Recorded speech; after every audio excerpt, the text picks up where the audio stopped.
Computer. Hello. Hello. Hello.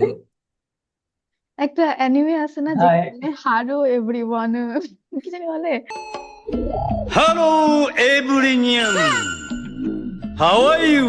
Fine, thank you. Good harrow bye, thank everyone. You. Oh my god. Oh my god, I wish I were a bird. Hello everyone, আমরা okay. আমরা বহুদিন পর ফিরে আসলাম। এত সময় হয়ে গেছে যে আমাদের মধ্যে আরো একজন অ্যাড হয়ে গেছে। It's been a long long it's time. Like last এপিসোডে এই মানুষটা দুনিয়াতে ছিল না, কি স্ট্রেঞ্জ। এখন এই এপিসোডে এখন আছে। এটা হচ্ছে আমার মাশাআল্লাহ। ক্লারিফিকেশন, এটা আমার বোনের মেয়ে। ও, তোমার নাম কি বলো? আপাতত imagine if she started speaking now. ভাই মেকু কাহিনীর মতো। এই ও আচ্ছা, আমি ভাবছি কি রে, হাত নাড়াই কেন, তুই ধরছিস, খেয়াল করি নাই। Big brain time. এনিওয়েজ, তো আমরা ওকে। আজকে কততম পর্ব করতেছি, লাইক অ্যাজ ইউজুয়াল হু ট্র্যাডিশন আমরা কেয়ার্স, সবসময় কিছু এপিসোড একটা হবে। মেনশন করি। অলওয়েজ আমি এপিসোড মেনশন করি দুই আর হাজার পঁচিশের প্রথম পর্ব। আসলেই না, দু হাজার না, পঁচিশ ইজ দ্বিতীয় অলমোস্ট দ্বিতীয় অ্যাবাউট। আমরা দ্বিতীয় করছি না। না শুরুর দিকে একটা করছিলাম না? হ্যাঁ হ্যাঁ, বছরের শুরুতে করছি একটা। হুম হুম হুম, মেবি তাই চেক করতে হবে, চেক করতে হবে। হুম হুম ওটা হুম। কি 2025-এ ছিল? হ্যাঁ, জানি না। লাইক আমরা নতুন বছরে কি নিউ ইয়ার করলাম। রিলেটেড হাবি জাবি ছিল, আমি জানি না ওটা। মনে হয় একদম ওটা বছরের রেকর্ড করছিলাম আমরা 2024-এ। ও ছাড়ছি 25-এ। আপলোড হয়েছিল ও হ্যাঁ। 2025-এ। হুম, বুঝতে হ্যাঁ। পারছি। তো টেকনিক্যালি যাই হোক, তাহলে সেকেন্ড এপিসোড। লাইক লাস্ট ইয়ারে সিগনিফিকেন্ট জিনিসপত্র হয়েছে অনেক কিছু, বাট এই বছরে আসলে সেরকম সিগনিফিকেন্ট কিছু হয় না। লাইক ইটস লাইক আমরা জানি ওরে ইউজ করতেছি ফর ক্লাউড, মানে ওরে দেখে মানুষ ভিডিও দেখতে আসবে। আমার বোন ওর ছবি হচ্ছে সোশ্যাল মিডিয়াতে দেয় না, আর আমি ভিডিও এখন আই ইউটিউবে হাই, ছাড়বো। লাইক তাই তো, হ্যাঁ খেয়াল করছি যে স্টিকার দিয়ে দেয় আপু। Make the sense. এখন ওর মা অ্যাপ্রুভ মাশাল্লাহ করছে, মাশাল্লাহ। so যেই দেখতেছেন ভিডিওটা সবাই মাশাল্লাহ বলেন প্লিজ। আমি শুধু মাশাল্লাহ। মাশাআল্লাহ বললে নাকি হয় না, আল্লাহ আল্লাহুম্মা আল্লাহুম্মা বারিক বারিক বলতে বলতে হয়। হয়। হ্যাঁ হ্যাঁ। আল্লাহুম্মা বারিক। আমরা যথেষ্ট বলবো। আমি খালি ভাবি যে এই যে মানুষের নজর লাগে, এটা হচ্ছে যারা যারা সেলিব্রিটি ওদের কেন লাগে না, আমরা এত টেনশন হ্যাঁ, করি, বাট আমি দুনিয়ার এটাই ভাবি। দুনিয়ার ছবি ওরা ছাড়ে প্রত্যেক ইটস দিন। লাইক তাদের fair skin, clear skin, Bill Gates এর মানি লাগে না এটা কখনো। বললেও ভুল, এখন ওই কনসিকুয়েন্সেস আমরা দেখি না। তাও ঠিক, কিছু লাগলে তো আর ওটা এসে বলবে না যে were suffering. It's like worst suffering আমাদেরই হয় না আসলে। প্রবলেম হচ্ছে আমরা নিজে এটাকে আমরা বদনজরের উপর ছেড়ে দিই। প্রবলেম হচ্ছে আমরা হ্যাঁ, আমরা দুর্বল একটা হয় দোষ আমাদের। দেওয়ার মতো একটা স্পেস হ্যাঁ, লাগেছে, এই জন্যই হচ্ছে আমার সাথে এই এটা জন্যই। হইতেছে। To not take responsibility. যাই হোক, আমাদের রিসেন্টলি অনেক কিছু হয়ে গেছে। আম, একদম অতি সম্প্রতি হয়েছে হচ্ছে একটা বিশাল আকারের ভূমিকম্প। সিন্স আমি ঢাকায় নাই, আমি এখন যশোরে, because I broke my leg, আর একটা কাহিনী ও whatever. হ্যাঁ, তো এখন আমরা তোরা, আসবো, এটাই আসবো। তোদের কাছে আর কি জিজ্ঞেস করা হয় না ওইভাবে, যেহেতু আমরা পডকাস্টে কথা বলবো, যে কে কোথায় ছিলি, কিভাবে ফিল করছিস, হাউ ওয়াজ ইট অ্যাকচুয়ালি। তো সাইদুল, শুরু করতে পারিস যে তুই কোথায় ছিলি, কেমন টের পাইছিস। আই গেস টের সবাই পাইছে, বাট হাউ ওয়াজ ইট, ভয় পাইছিস কিনা? হ্যাঁ। ও আমি ঘুমাচ্ছিল না? আমি আসলে ফার্স্টে বুঝি নাই যে ভূমিকম্প হইতেছে। তুই না, ছিলি কই তখন? লাকিলি অর আনলাকিলি আমি হচ্ছে জেগে গেছিলাম, কারণ কাজ ছিল। আমি হচ্ছে একটা কাজ করতেছিলাম, সারা রাত জুড়ে ওই কাজ করছি। সারা রাতে 3-4 বার হচ্ছে ঘুম ভাঙছে। তো ঘুম ভাঙার কারণে আমি প্রপার সাউন্ড স্লিপ ওই রাতে পাই নাই। তো 6টা বাজে একবার ঘুম ভাঙছে, এরপরে কাজ অর্ধেক করে আবার ঘুমাইছি। 10টা নাগাদ আমার ঘুম হচ্ছে ভাঙছে। তো আমি কাজ করতেছি। ইউজুয়ালি যেটা হয় যে সকালে আম্মু মাঝে মধ্যে রুমে আসে যদি টের পায় যে জাগনা আছে। তো যখন মুভ করা স্টার্ট করছে আমি খাটের আওয়াজ পাইছি যে খাট নড়তেছে, এরকম ফিল হইতেছে। পরে আমি ভাবছি যে আম্মু হয়তো রুমে আসছে, তো ঘুরে তাকাইছি দেখার জন্য, দেখি যে আম্মু নাই। পরে সেকেন্ড থট দিছি যে আমি হয়, মানে আমি অনেক সময় পা নাড়াই তো, মুদ্রা দোষ এটা। তো আমি ভাবছি যে আমি পা নাড়াইতেছি ওটার জন্য ভাইব্রেশন ফিল করতেছি কিনা। পরে বুঝলাম যে না, আমি নাড়াইতেছি না। থার্ড থটে আমার মাথায় আসছে যে ভূমিকম্প হইতে পারে, উঠা দিছি দৌড়। ডাইনিং এ আসতে আসতে আম্মু ভাইয়াও টের পেয়ে গেছে। সবাই পুরা হাই লেভেলের প্যানিক। ওই অবস্থায় পরে হচ্ছে আগে কাম ডাউন করলাম, যে বাইরে যাব নাকি ঘরে থাকবো, টেবিলের তলে যাব নাকি কি করব। পরে আগে কুল হইলাম, কুল হওয়ার পরে হচ্ছে থাইমা গেছে এর মধ্যে। থামার পরে হচ্ছে নিচে গেছি, এরপরে তো যায় তো দেখি বক্স যে খাট, পুরা দেশবাসী নিচে। আমার বক্স বক্স খাট খাট, না, তাহলে তো খাটের নিচে ঢুকতে নিচে পারতি। নিচে আমার খাটের নিচে জায়গা আছে। ও হচ্ছে তাকায় দেখলো হ্যাঁ, বক্স খাটের খাট নিচে। কিনা। হ্যাঁ। আরে কতক্ষণ টাইম পাইছিস আর কি প্রসেস করার জন্য? বিকজ আমার তো মনে হয় যে খুব বেশি সময় ধরে হয়েছে, মানে ফুল 1 মিনিট কি হয়েছে? কতক্ষণ ধরে না, শেভ করছো? অনেক কম টাইম হয়েছে। আমি ধর টের পাওয়ার ফুল পরে এক ডাইনিং এ মিনিট গেছি, ফুল এক যায় মিনিট হলে তো প্যানের মরেই মধ্যে যেতাম। দিয়েই শেষ হয়ে গেছে। এটাই এটাই। না, কম টাইম হয়েছে। 10, আই আর থিঙ্ক পাঁচ 10 ছয় 15। সেকেন্ড হইলে আমার ফার্স্ট থট তো এটা আসছে যে ঘাট আমার ভাঙতো, এটা ফর শিওর। হুম হুম হুম। তো 10 ঘাটের নিচে যাওয়া সেকেন্ডের মতন হয়েছে। could be a bad decision। তখন ফারিয়ারে তোরা কোথায় ছিলি? ভাই আমি ছিলাম হচ্ছে খুব ফানি এক সিচুয়েশন, লাইক আমি ছিলাম ওই যে টেবিল এখানে বসেছিলাম, তো পিসিতে ছিলাম, পিসি ওপেন করা ছিল, আমার ফোন আসছে, আমার পার্সেল আসছে। হ্যাঁ, পার্সেল আসছে, বলছে আপু নিচে আসেন। আচ্ছা আচ্ছা ঠিক আছে, আমি উঠছি টাকা বের করবো। হ্যাঁ, আমি জাস্ট উঠছি চেয়ার থেকে, সঙ্গে সঙ্গে আশপাশে দূর করতেছে। তো হচ্ছে এখানে ডিরেক্ট হচ্ছে যে স্পেসটা, সেখান থেকে যে মানে ডাইনিং দেখা যায়, তো ওটা দেখতেছি। তো আপু ওকে খাওয়াচ্ছিল। হ্যাঁ, ও স্ট্রলারে, হুম। আপু ছিল চেয়ারে। তো আপু চিল্লায় উঠছে, টিকলি ভূমিকম্প হচ্ছে। আমি like, আমি না সঙ্গে সঙ্গে আমার মানে একটা ইনস্টিংক্ট আসছে যে রিফ্লেক্স, যে আমি আমার টেবিল নিচে ঢুকে যাবো, আমার টেবিলের নিচটা পুরো ফাঁকা, তো টেবিলে ঢুকবো। ঢুকতে গিয়ে মনে হচ্ছে ও না, আমার বোন আর আমার বোনের মেয়েটা ওইখানে আছে, ওদেরকে তো যাওয়া উচিত, তো না কিছু রেসপন্সিবিলিটিস আছে। তখনও ভূমিকম্প হচ্ছে। আমি তখন তাড়াতাড়ি করে ওইখানে গেছি, যেতে দেখি আমার পিসির সুইচ অফ করতে হবে। ফার্স্ট আমার কনসার্ন হয়েছে যে প্লাগ অফ করতে হবে। পর দেখি যে প্লাগটা আমি ভিতরের দিকে, হ্যাঁ এটা অফ করতে গেলে মরে যেতে পারি। তো আপু লাইক, তুমি কি করতেছো, তুমি তাড়াতাড়ি টেবিলের নিচে ঢুকো। আপু অলরেডি ওকে নিয়ে ডাইনিং টেবিলের নিচে ঢুকে গেছে। হ্যাঁ, আমাদের রিফ্লেক্স মানে ওকে এমনি করে ধরে রাখছে, হ্যাঁ, এমনি ধরে আমার এত কিউট লাগতেছিল। Like the whole situation was terrifying but also funny, মানে আমি আমার হাসি কন্ট্রোলই করতে পারছিলাম না আপুর প্যানিক দেখে। হ্যাঁ, ইমাজিন একটা মানুষ টেবিলের নিচ থেকে ভিতরে আসে বলতেছে, হ্যাঁ, আর আমি হ্যাঁ হ্যাঁ কি করবো। আর এদিকে আমার বাবা, বাবা বাসায় ছিল, আম্মু বাসায় ছিল না। বাবা হচ্ছে ছিল ড্রয়িং রুমে, বাবা হচ্ছে ডিভাইনের কি করতেছে, বাবা হচ্ছে ডিভাইনের মধ্যে শুয়েছিল। তো বাবা উঠছে, হ্যাঁ ভূমিকম্প হচ্ছে, বাবা কি করছে, মাথার মধ্যে একটা কুশন নিয়ে দাঁড়ায় আসছে, মানে কোনো যাতে সমস্যা মাথায় থাকছে কিছু না। না পড়ে, হ্যাঁ, হ্যাঁ। স্মার্ট। like, আর বাবা হ্যাঁ, এখানে দাঁড়াইছে, বাবা মাথায় উঠানে কিছু সবারই দাঁড়াইছে, ইনস্টিংক্ট। হ্যাঁ কাজ করতেছিল। আর কিন্তু আমাকে উপর তো থেকে কিছু পড়লে উপরে কি কিছু হ্যাঙ্গিং আছে না তো? মানে ছাদ ভেঙে কিছু যদি নাই, পড়ার চান্স থাকে ছাদ তাহলে তো ভাঙে, হ্যাঁ হ্যাঁ সেটাই, কুশনের কোনো উপর। কুশনে কোনো লাভ হবে না। আমি হচ্ছে পরে ঢুকছি, আমি ঢুকছি ইয়ের তলায়, আমি ঢুকতে গিয়ে আমি রিয়েলাইজ করছি আসলে I am not fit enough, আমি খুবই মোটা, যে আমি এত মোটা যে আমি খাটের নিচে টেবিলের তলায় বা এগুলোতে ঢুকতে আমার অনেক প্যারা হবে। তো আমি রিয়েলাইজ করছি না, আমার আসলে ফিট হওয়া লাগবে। পরে ইভেন আমি এরকম হচ্ছে যে আমি নিচে টেবিলের নিচে ঢুকে যে সারফেসটা ধরে আছে না, ফ্লোর যে টাচ করে আসছি, মানে ফ্লোরটা এরকম করে কাঁপতেছে। মানে উই প্যানিক, তখন আসলে অতটা মানে বুঝি না যে আসলে এত বাজে, মানে এত বাজে ফিলিং হবে পরে, ওই টাইমটার পর। সো পরে যখন থেমে গেছে, থেমে যাওয়ার পরে তখন বাবা বলতেছে আচ্ছা আফটার শক আসতে পারে, নিচে চলো। তা আমরা তো 6 তলা, হুম হুম। তারপরে লিফটে উঠি নাই। হ্যাঁ, লিফটটা চালুই ছিল, লিফটে উঠি নাই, সিঁড়ি নামছি। বাট সিঁড়িতে নামতে কি আমার খেয়াল হয়েছে আমার পার্সেল তো নিচে দাঁড়ায় আছে। আল্লাহ, পরে ওই লোকের কি অবস্থা তখন? আমি তাড়াতাড়ি করে আমার ফোন খুঁজতেছিলাম, যে এখন মানিব্যাগ খোঁজার টাইম নেই ভাই, আমি বিকাশে পে করে দিব। পরে ফোন, বাবা বলছে, "এই, তুমি আসতেছো না কেন?" আমি ফোন খুঁজে পাচ্ছি না। পরে ফোন টোন নিয়ে তারপর নিচে নামলাম সিঁড়ি দিয়ে, এটারে নিয়ে। পার্সেল ওয়ালা তেমন কোনো খবরই না, কিন্তু নিচ থেকে না অত ভালো করে বোঝা যায়নি আসলে। তো পার্সেল ওয়ালা আহ, বলছে, আপনি কি ফারিয়া, আপনি কি ফারিয়া? হ্যাঁ হুম। হ্যাঁ, হ্যাঁ। ওনাকে উনি দিন দুনিয়া উনি আছে ওনার পার্সেল নিয়ে, উনি আমার সাথে চলে গেছে সাইকেল নিয়ে। যাই হোক, এটাই প্রফেশনালিজম। আমার মনে এর হয় মধ্যে ক্যামেরাটা আর কেউ ফ্রিজ নামে হয়ে নাই? গেছে ফর সাম রিজন। নামে নাই বলতে মানে আমরা তো পর দেরি করে নামছি, ততক্ষণে বাকিরা নেমে আবার উপরে উঠে হয়ে গেছে।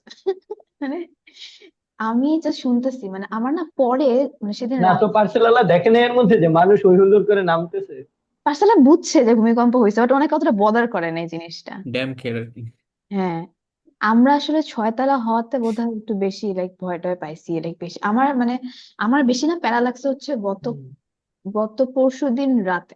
হ্যাঁ, পরশুদিন রাতে সবচেয়ে বেশি ভয় লাগছে, বিকজ সবাই খালি মানে ফেসবুকে প্যানিকের তো মানে সবাই ছাড়াইতেছে, ইভেন যত সব গবেষক আছে লাইক আরো সামনে আসবে, অনেক মানুষ মারা যাবে, এই হবে ওই হবে, লাইক ভাই আপনাদের উচিত এখন এইসব আমাকে মানুষকে প্যানিক না দেওয়ায় একটু ভালো কথা বলা, যে আচ্ছা যাই হোক আমাদের সতর্ক থাকা লাগবে, এ করতে হবে না, এখন আফটার শক আসবে, হ্যান ত্যান আসবে।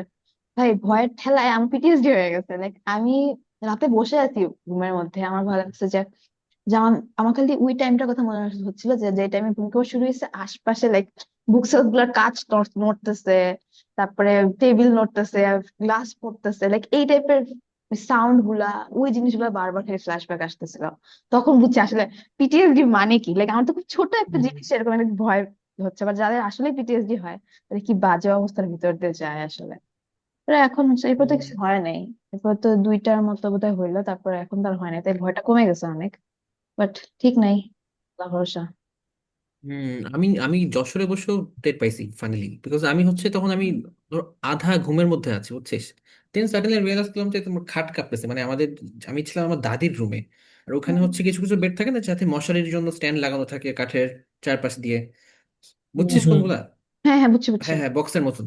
হুম So, হুম, আমি খেয়াল বড়। করছিলাম যে ওইটার সামনে এরকম করে কাঁপতেছে। এখন আমি যে কি হলো কি হলো কি হলো, পরে আমি একদম গ্রাউন্ড ফ্লোরে ছিলাম, তাও টের পাইছি, মানে মানে কতটা জোরে হয়েছে যে একদম নিচ থেকেও টের পাওয়া যায়। ইউজুয়ালি হয় কি যে তুই বলি না যে 6 তলায়, তো যত হুম। উপরে থাকে মানুষ তত বেশি শেখ। আমাদের আচ্ছা আবার মধ্যে শুরু একটা কর। চেঞ্জ। ও শুরু হয়েছে। ওকে। ওকে একটা সো অনাকাঙ্ক্ষিত কারিগরি জটিলতার কারণে আমাদের মাঝখানে একটু গ্যাপ পড়ে গিয়েছিল। আমরা মাঝখান দিয়ে বাবুটাকে সরাই আসছি। অঙ্কন, ইউ ক্যান কন্টিনিউ। আমি সরি, কোথায় ছিলাম জানি, তুই মনে হয়। হচ্ছে তোর রুমে ছিলি মানে। হ্যাঁ হ্যাঁ, আচ্ছা আমি জ্ঞান দিচ্ছিলাম যে কেন উপরে বেশি চেক করে, কেন ও নিচে কম check করে। আর বলছিলাম যে আমাদের ভার্সিটিতে প্রচুর প্যানিক হয়েছে, দেখলাম যে পোলাপান 2-3 তলা থেকে লাফ মারছে। এটার আমি কখনোই মিনিংফুল, মানে মিনিং পাচ্ছিলাম, মানে বিল্ডিং কি ভেঙে যাচ্ছিল, মানে কতটা না, প্যানিক করলে সে উপর থেকে লাফ মারতে পারে, ভাই কি ভয়ঙ্কর কথা। জিনিসটা হচ্ছে মহসিন হলের প্রবলেম। মহসিন হল হচ্ছে ভূমিকম্প না থাকা অবস্থায় মাথার উপর ছাদ ভেঙে পড়ে এরকম একটা অবস্থা। তো মানে এই শুধুমাত্র কারণে শুধুমাত্র হুম, মৌসুম হয় না, ইভেন হচ্ছে তোর যখন আফটার শক গুলো আসা শুরু করলো, আমাদের মেয়েদের হলেও তো দেখলাম যে তাড়াহুড়ো করে নামতে গিয়ে পা মচকাই ফেলছে না ভেঙে ফেলছে কারা, পরে আবার হসপিটালাইজ করা হয়েছে গতকাল গ্রুপে দেখলাম। তো এইসব প্যানিকের কারণেই তো হচ্ছে ওই দাবি উঠলো যে আমরা বাড়ি যাবো, হল সেফ না, এন্ড ডিসেম্বরের 6 তারিখ পর্যন্ত ভার্সিটি অফ করে দিছে। এই পনেরো ডিসিশন দিন তোদের কাছে কেমন লাগতেছে? ইটস লাইক, আমার মনে হয় 15 দিন ইজ টু মাচ। বাট এটা আসলে জিনিসটা তাৎক্ষণিক ভাবে প্যানিক কমানোর জন্য সিদ্ধান্ত আমার মনে হয় ঠিক আছে, মোটামুটি ঠিক আছে। বাট 15 দিন টু মাচ। তারা সেটা লাইক অ্যাটলিস্ট 1 উইক করতে পারতো। কারণ অনেকের টিউশন থাকে, এখন অন্যান্য জিনিসগুলো ধর টিউশন বা এরকম কিছুতে ওগুলো হোল্ডে রাখা যায়। বাট 15 দিন হল ভ্যাকেন্ট করে রাখতে হবে এটা। হল কি না 15 দিনে ভ্যাকেন্ট করতে বলছে নাকি হল কয়েকদিন? না, আমি তো দেখলাম যে তোর নোটিশে দেয়া যে আম, তোর ওই ডেট পর্যন্তই হচ্ছে সব বন্ধ থাকবে, আর সবাইকে সেটাই। হচ্ছে ইমিডিয়েটলি হল ছাড়তে বলছে। ব্যাপারটা কি যে কিছু কিছু হলের অবস্থা খুবই খারাপ, ধর কোনো কোনো হল, হুম। মেয়েদের হল স্টেবল আছে, বাট ছেলেদের একটা হল, আবার মেয়েদের একটা পুরোনো হল, ওখানে হ্যাঁ, লিটারালি তোর ওই ছাদ ভেঙে ভেঙে পড়তেছে। পড়ছে। মানে হ্যাঁ প্রশাসন তো এটা দায়িত্ব নিতে চাচ্ছে না, তাই হ্যাঁ, এখন দেবী লাইক তোরা মরলে তোর দূরে গিয়ে মর, এখানে মরিস না। হ্যাঁ, আমরা এই দায়িত্ব নিতে পারবো না। এক্স্যাক্টলি। আর মানে দুনিয়ার সবচেয়ে খারাপ না, হল কেন, এখানে ঢাকা আমি ঢাকা ইউনিভার্সিটি ভাই, যেটা এতগুলো ভার্সিটি আছে, শুনলাম এতগুলো ভার্সিটি সেটা হচ্ছে যে আবাসিক হল একটু আছে। তোর কি বলছিলি বল সাইদুল? যেটা কাহিনী সেটা হচ্ছে মানে রিকনেক্ট করবে হয়তো কিছু জিনিসপত্র, এই টাইম একটু বেশি দিচ্ছে কিন্তু শুধুমাত্র প্যানিক রিলিফের জন্য। ওই হলের কাজ কাম দিবে, হলের কাজে হাত দিবে। এখন কথা হচ্ছে যে ওটার জন্য ডিসটেম্পার আবার দিবে 15 দিন বোধহয়। আমার মনে হয় যে খুব ইনসাফিসিয়েন্ট একটা টাইম। হ্যাঁ তা ঠিক, বললো যে কোনো পর্যবেক্ষকের টিম কি যে দিয়ে নাকি দিবে, দেখবে কে করবে। হুম। যে মানে কোন কোন দেখলাম হলে অবস্থা কেমন। ইনফেকশন টিম আছে নাকি। এখন ওটা ওভাবে দেখলে 15 দিন যে আমাদের অনুযায়ী ঠিকই আছে। আমি দেখছি আসলে কি লাইক সবাই খেপে নাই। মানে কয়েকজন আবার মানে আবার এটাতে খেপছে যে যারা টিউশন করায় বা আপাতত এখন ওটা যেতে যাবে কই। চাচ্ছে না, যেতে চাচ্ছে হুম। না বাড়িতে। হ্যাঁ, ওদের জন্য একটা আসলে লাইক ফোর্সফুলি আসলে হল ভ্যাকেন্ট করছে। কারণ অনেকজন, আমার মনে হয় যদি ছুটি দিয়ে দিত লাইক 60% মতন হলে মানে থেকেই যেত। লাইক যেগুলো ধর ঝুঁকিপূর্ণ হল ওরা হয়তো চলে যেত, বাট ওই অন্যগুলো মানুষ মানে থেকেই যেত। তো এই হুম। জন্যই বোধহয় প্রশাসন বলছে না সবগুলাই বের হোক, যা করার করবো। না, বাট এটা তো ধর যে যাদের অ্যাকচুয়াল স্কেয়ার থাকতো তারা তো হল বন্ধ না হলেও চলে যেত, তাই না? কারণ কিছু কিছু হলে তো অবস্থা এতটাই খারাপ যে ভেঙে পড়ার না, চান্সেস আছে। ক্লাস চলতেছে, আহ, পরীক্ষা চলতেছে, হল ছেড়ে হ্যাঁ যাবে হ্যাঁ, কই? এটাই ঠিক, এই ক্লাস পরীক্ষা সবই তো বন্ধ করছে। হুম। হুম। তো আই গেস এটাই ঠিক আছে। বাট ধর যাদের হলে কোনো কিছু হওয়ার চান্স নাই, একটু ভালো হল, বুঝছি, শক্ত জনের সমর্থ হল, তো ওরা হুট 7ই করে মার্চ এখন কই, ওরা এখন হুট করে কই যাবে?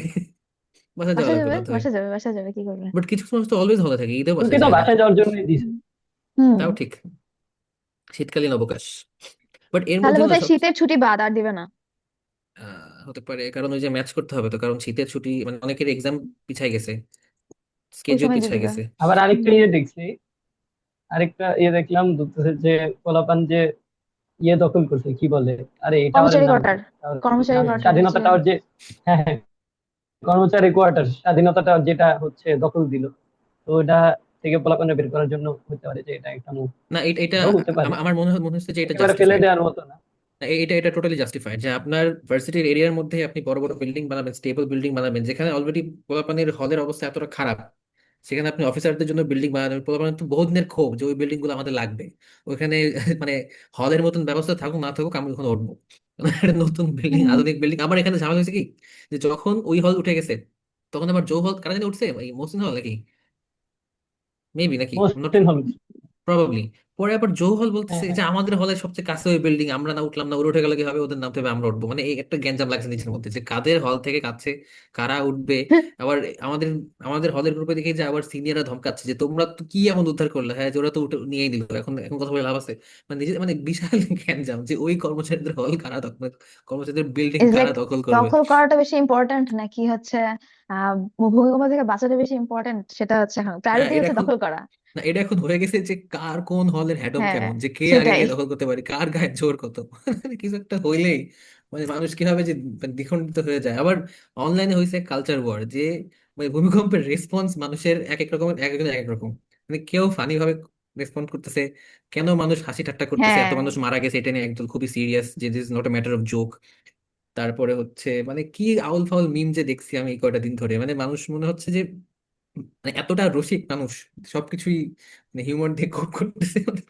খুবই মেসড আপ, বাট মজাও লাগছে। হ্যাঁ, এটা এটা তোরা কি বলিস? লাইক মানুষের কোপিং মেকানিজম ডিফারেন্ট থাকে। এবার এখন ভূমিকম্পের পর যে অনেকে যে মজা নিচ্ছিল, আর কেউ কেউ হচ্ছে অনেক যে সিরিয়াস পোস্ট দিচ্ছিল, লাইক তোদের কাছে যারা মজা নিচ্ছিল, এই জিনিসটা কি তোদের কাছে অনেক বেশি অফেন্সিভ লাগছে?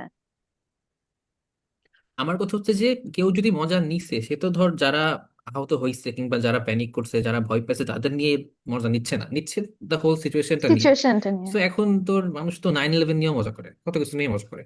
এটা হচ্ছে এক একজন কিভাবে এটারে পারসিভ করতেছে, কিভাবে এটার সাথে নিজে ডিল করতেছে। অনেক সময় এটা প্যানিক কমাইতেও হেল্প করে। নাই ধর সবাই যদি প্যানিক করে বসে থাকে যে আল্লাহ এখনই আমি শেষ হয়ে যাবো, দুনিয়া ধ্বংস হয়ে যাচ্ছে, হুম। আমরা সারাদিন ধরে গান বাজনা করি, আমাদের দেশে পাপি বেশি, এই জন্য আল্লাহ আমাদের গজব দিচ্ছে, কত রকমের যে ন্যারেটিভ আছে। তো এইটা আই গেস কিছু কিছু ক্ষেত্রে ওটা হালকা করে অ্যাটলিস্ট মানুষের ভয়টা কমাইতে পারে। যেমন এই যে হুম। কোভিড এর সময় কিন্তু একটা বিশাল রকমের স্কেয়ার ছিল, যে মানুষ বাইরে যাইতেও ভয় পেত, ভাবতো যে বাইরে গেলেই মরে যাবো। অথচ কোভিড কিন্তু কখনো চলে যায়নি, এমন কিন্তু হয়নি যে কোভিড ছিল কোভিড গন, কোভিড কিন্তু এখনো আছে, we are just living with it, we are use to it. এখন ওইটা আর আমাদের বড় কনসার্ন না। বাট যখন একটা জিনিস খুবই এরকম সামনে চলে আসে ফেনোমেনন, যে কিছু একটা হয়ে যাবে, আবার ওই যে তোরে পাঠালাম না তোদেরকে, ওই যে বলছে যে নেক্সট 5-6 দিনের মধ্যে কিছু একটা হবে, তো ওইসব দেখলে কি হুম। মানুষ মাথা ঠিক থাকে? দেখি মানুষ যে ওই যে কি বলে স্টোরির সাথে একটা নোট দেন, ওদের সব আল্লাহ বিল্লাহ করতেছে, শেষবারের মতো ক্ষমা মাফ চেয়ে নিচ্ছে। মানে কি অবস্থা! আমার না এই জিনিসটা খুব ফানি লাগে যে তুই নোটসে, ফেসবুক স্ট্যাটাস দিয়ে তোর আল্লাহকে ডাকার মানে কি? Exactly, what are you trying to prove ভাই? কাকে ডাকোস ফেসবুকে কি? মানে এই প্যানিকটাও আমার দেখাইতে হবে যে আমি কতটা ভয়ে আছি। আবার এই প্যানিক দেখে একদল নক দেবে যে ভয় পেও না, আমি আছি তোমার কাছে। মানে নতুন নতুন way to slide into like their মানে ডিএমস। জোকিং এর ব্যাপারটা কি, মানে এ- ধর এ- আমি যে এ- বললাম এ- না যে এ- আমার এটাই আমার মনে হয় যে যে মানুষ একটু আমার নক দিয়ে জিজ্ঞেস করুক যে আমি ঠিক আছি কিনা, এটা তো না, একটা আমি বললাম নিড। যে মানে জোকিং এর ব্যাপারটা কি, আমি বললাম না মানে ভূমিকম্পের সময় আমার হাসি পাচ্ছিল, মানে আমার প্রবলেম আছে বুঝছিস, সিরিয়াস টাইমে অলওয়েজ হাসি। হ্যাঁ, তো এখন আমার মনে হয় এটা আমার একটা লাইক কোপিং মেকানিজম, লাইক জিনিস, মানে আমি নিজেকে নিজে শান্ত রাখার জন্য। তো এরকম সিচুয়েশন তো হয়েছে যে বলতেছিলাম না সবাই নিচে নামতেছিল, তো হচ্ছে কি বাবু না বুঝে রাগিন অবস্থার একটা ইয়ে ছিল না যে আমি সবসময় প্যান্ট পরে থাকবো এরপর থেকে বাসায়, তো বাবু হচ্ছে obviously she wasn't wearing a pant, তো কেবল ইস্যু আরে করছিল তখন like ভূমিকম্পের আগে আগে। আব্বু যে ওকে নিচে নামবে, হঠাৎ করে আবার আপু রুমে চলে গেছে, আমি বলছি, "তুমি নিচে নামে কই যাচ্ছ?" বলছে, বাবুকে প্যান্ট পরাবো। আরে তো ওই সিচুয়েশন দেখে আমি মানে হাসতে হাসতে আমার অবস্থা খারাপ হয়ে গেছে। তো তখন লাইক সিচুয়েশনটা কিন্তু খুবই খুবই ক্রিটিক্যাল একটা মোমেন্ট, আফটার শক আসতে পারে টাইম। আমার 6 তলার উপরে আছি, লিফট ইউজ করতেছি না।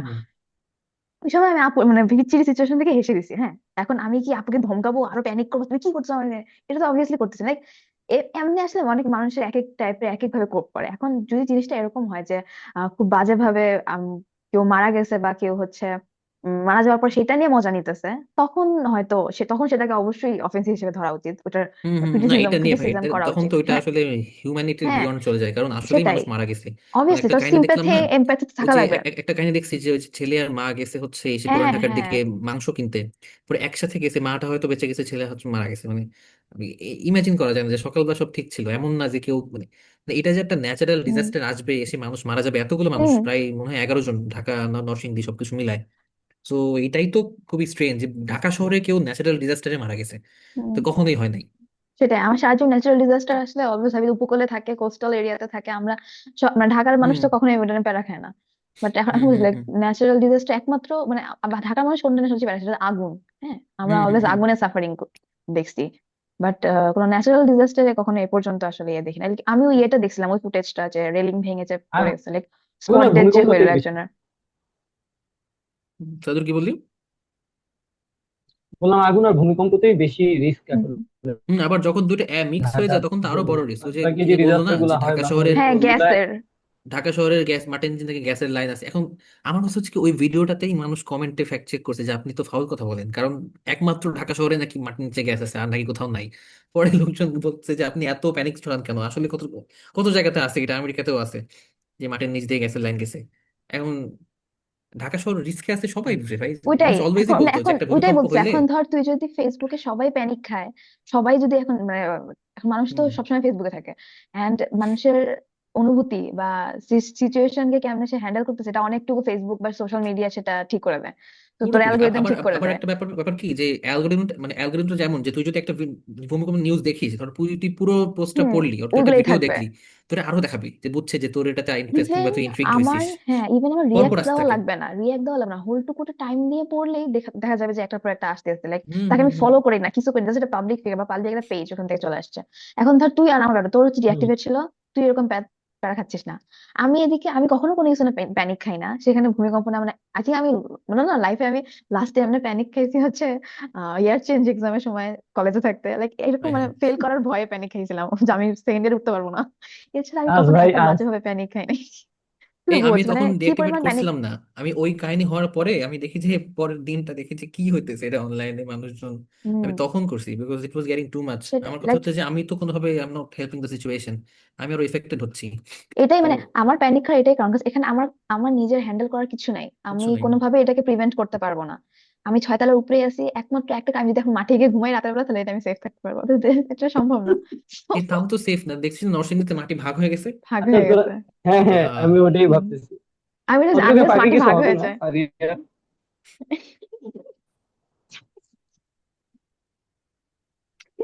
আমি না দেখলাম যে অনেকে হয়তো মনে করে যে যে টেকটনিক প্লেট গুলা থাকে এগুলো সরে গিয়ে মনে হয় মাটি ভাগ হয়ে যাবে, বাট আসলে কিন্তু তা না, ওগুলো ভূমিকম্পের সময় আরো নিচে মানে অ্যাটাক করে, মানে একটা একটার সাথে মানে আরো বেশি ধাক্কা লাগে, হ্যাঁ, হ্যাঁ, মানে তখন জাস্ট ফুল এরিয়াটা কেঁপে ওঠে। ওগুলা হচ্ছে একটুখানি জায়গা চেঞ্জ করে, তো ওইটার হুম হুম। উপরে সার্ফেসে মাটিগুলা সেটা হচ্ছে আলাদা হয়ে যায়।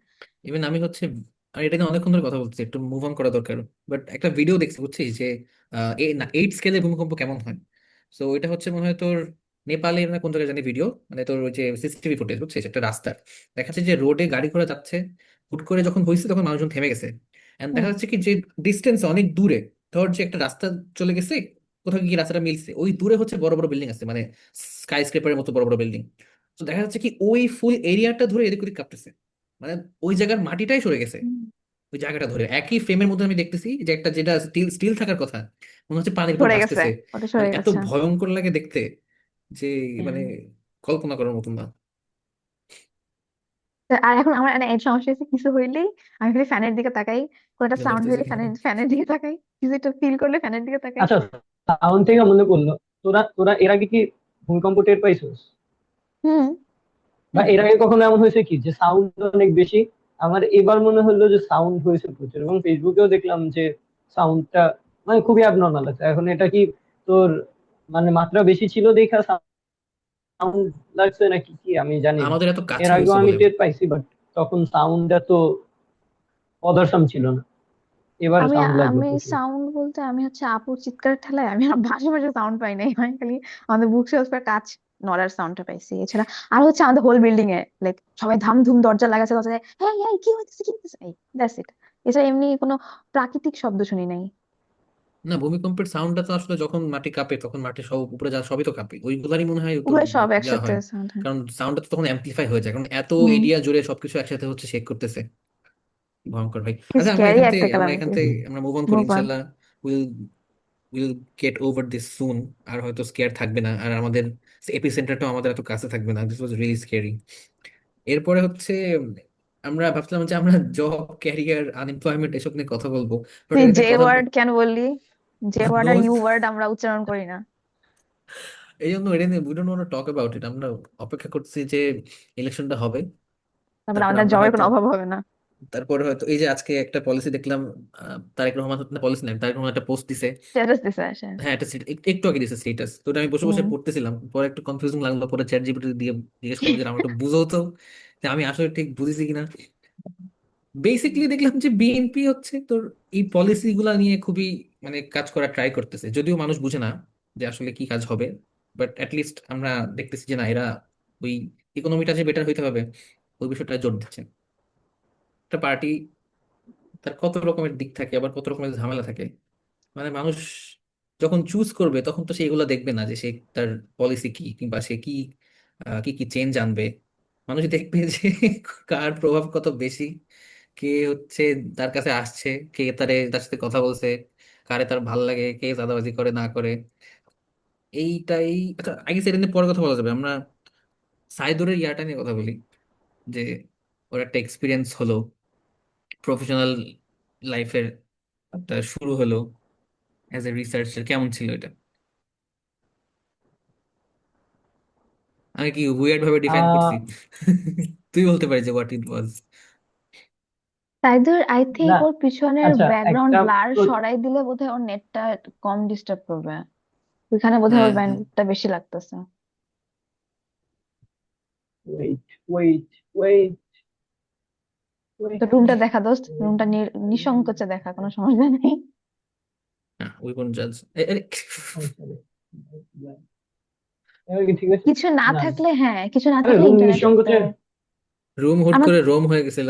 রুম নিঃসংকোচে দেখানো নিয়ে প্যারা ভালো না। ছিল। এটা এটা হচ্ছে, আরে যায় না কেন? হয়েছে, ঠিক আছে, তুই আর নড়াইস না। চল। হুম। আর কিছু টেকনোলজিতে করা এত লাগবে না, তুই কাঁচা। কথা বলা শুরু কর। তাহলে তোকে আমরা ধরে ধরে লাইক তিন ঠিক আছে। মিনিট টাইম দেবো, 3 মিনিটের মধ্যে তুই শেষ করবি। 2 মিনিট আড়াই আই মিন না আড়াই আমি আমি মিনিটে আমরা হচ্ছে একটা রিমাইন্ডার দিব। আমি হাত তোলো।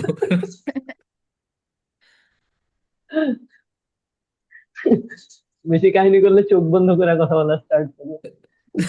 বেসিক্যালি যেটা হচ্ছে সেটা হচ্ছে কন্টিনিউয়াস প্রফেশনাল ডেভেলপমেন্ট ট্রেনিং যেগুলো হয়, প্রাইমারি স্কুলের টিচাররা জয়েন করার পর থেকে যত ট্রেনিং পায় বেসিক্যালি ওইগুলা নিয়ে একটা প্রজেক্ট হয়েছে। এটা হচ্ছে তোর ইউনিসেফ ফান্ড করছে।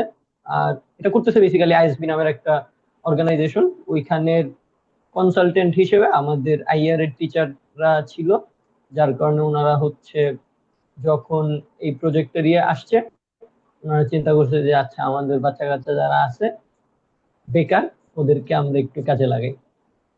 আর এটার হচ্ছে তো টেকনিক্যাল সাপোর্ট দিতেছে ডিপি। তো ডিপি সাপোর্ট দেওয়ার কারণে যেটা হয়েছে, আহ পুরা প্রজেক্টটাই আমাদের জন্য পার্সোনালি খুব বেশি স্মুথ ছিল। খুব বেশি স্মুথ ছিল ইন সেন্স, ঢাকায় তাও একটু প্যারা খাইছি। প্যারা খাইছি কারণ হচ্ছে আহ আমাদের প্রজেক্ট তো টোটালি প্রাইমারি এডুকেশন নিয়ে। আমরা টোটাল 8টা বিভাগে 16টা উপজেলার মধ্যে 128টা স্কুল হচ্ছে কাভার করছি। তো এর মধ্যে আহ সব বিভাগেই তো কিছু কিছু উপজেলা ছিল। তো আমরা যেদিন কাজ শুরু করছি ওই দিনই হচ্ছে তোর প্রাইমারি স্কুলের টিচারদের যে কর্মবিরতি ওটা শুরু হয়েছে। তো এটা নিয়ে খুবই সাফার করছি। শুরুর 2 দিন মানে খুবই বদারসাম লাগছে যে ভাই কি হইতেছে, এতদিন পরে একটা কাজে ঢুকলাম, এটার কাজটা মধ্যে কি এখন আসলে কি করা টিচাররা লাগছে? কর্মবিরতিতে আচ্ছা, কাজ হচ্ছে মেইনলি এই যে ট্রেনিং গুলা হয়, এই ট্রেনিং গুলো আসলে কতটুকু ইফেক্টিভ এটা রিসার্চ করার জন্য কিছু ডেটা কালেক্ট করা লাগতো। তো ডেটা কালেকশনের আমরা হচ্ছে ডেটা এনুমেরেটর ছিলাম, ডেটা কালেক্টর বেসিক্যালি, যারা ডেটা কালেক্ট করবে। এর মধ্যে আমাদের মেইনলি তিনটা কাজ ছিল আমাদের পার্সোনালি, আর সুপারভাইজারদের আরো কাজ ছিল। আমাদের মেইনলি তিনটা কাজ ছিল হচ্ছে, এক নাম্বার হেড টিচার যে আছে ওনার ইন্টারভিউ নেওয়া একটা আইডিআই। এটাই হচ্ছে, উনি যে হেড টিচাররা ইউজুয়ালি ট্রেনার হিসেবেও থাকে, আবার উনারাও তো ট্রেনিং পায়। তো ওনার এন্ড থেকে আমরা হচ্ছে দুইটা দিকই পাই, দুইটা পার্সপেক্টিভই পাই, যে আসলে ট্রেনার হিসেবে এই জায়গাটা কেমন, জায়গাগুলো কেমন, প্লাস ট্রেনিং যে নিচ্ছে ট্রেনি হিসেবে জায়গাগুলো কেমন। আর টিচারদের হচ্ছে আমরা একটা সার্ভে টাইপ করছি, সার্ভে যদিও মানে এমন হওয়ার কথা যে আমি ওনারে কোয়ান্টিটেটিভ একটা কোশ্চেনের দিয়ে দিব, উনি হচ্ছে ওগুলারে টিক দিয়ে দিয়ে যাবে স্কেল ওয়াইজ। বাট আমাদের যেটা করা লাগছে সেটা হচ্ছে যে ওই সার্ভেটাও ইন্টারভিউ টাইপই নেওয়া লাগছে, মানে 1-to-1 মানে আমরা তোদেরই নিছি ফিল আপ করা লাগছে। এটা।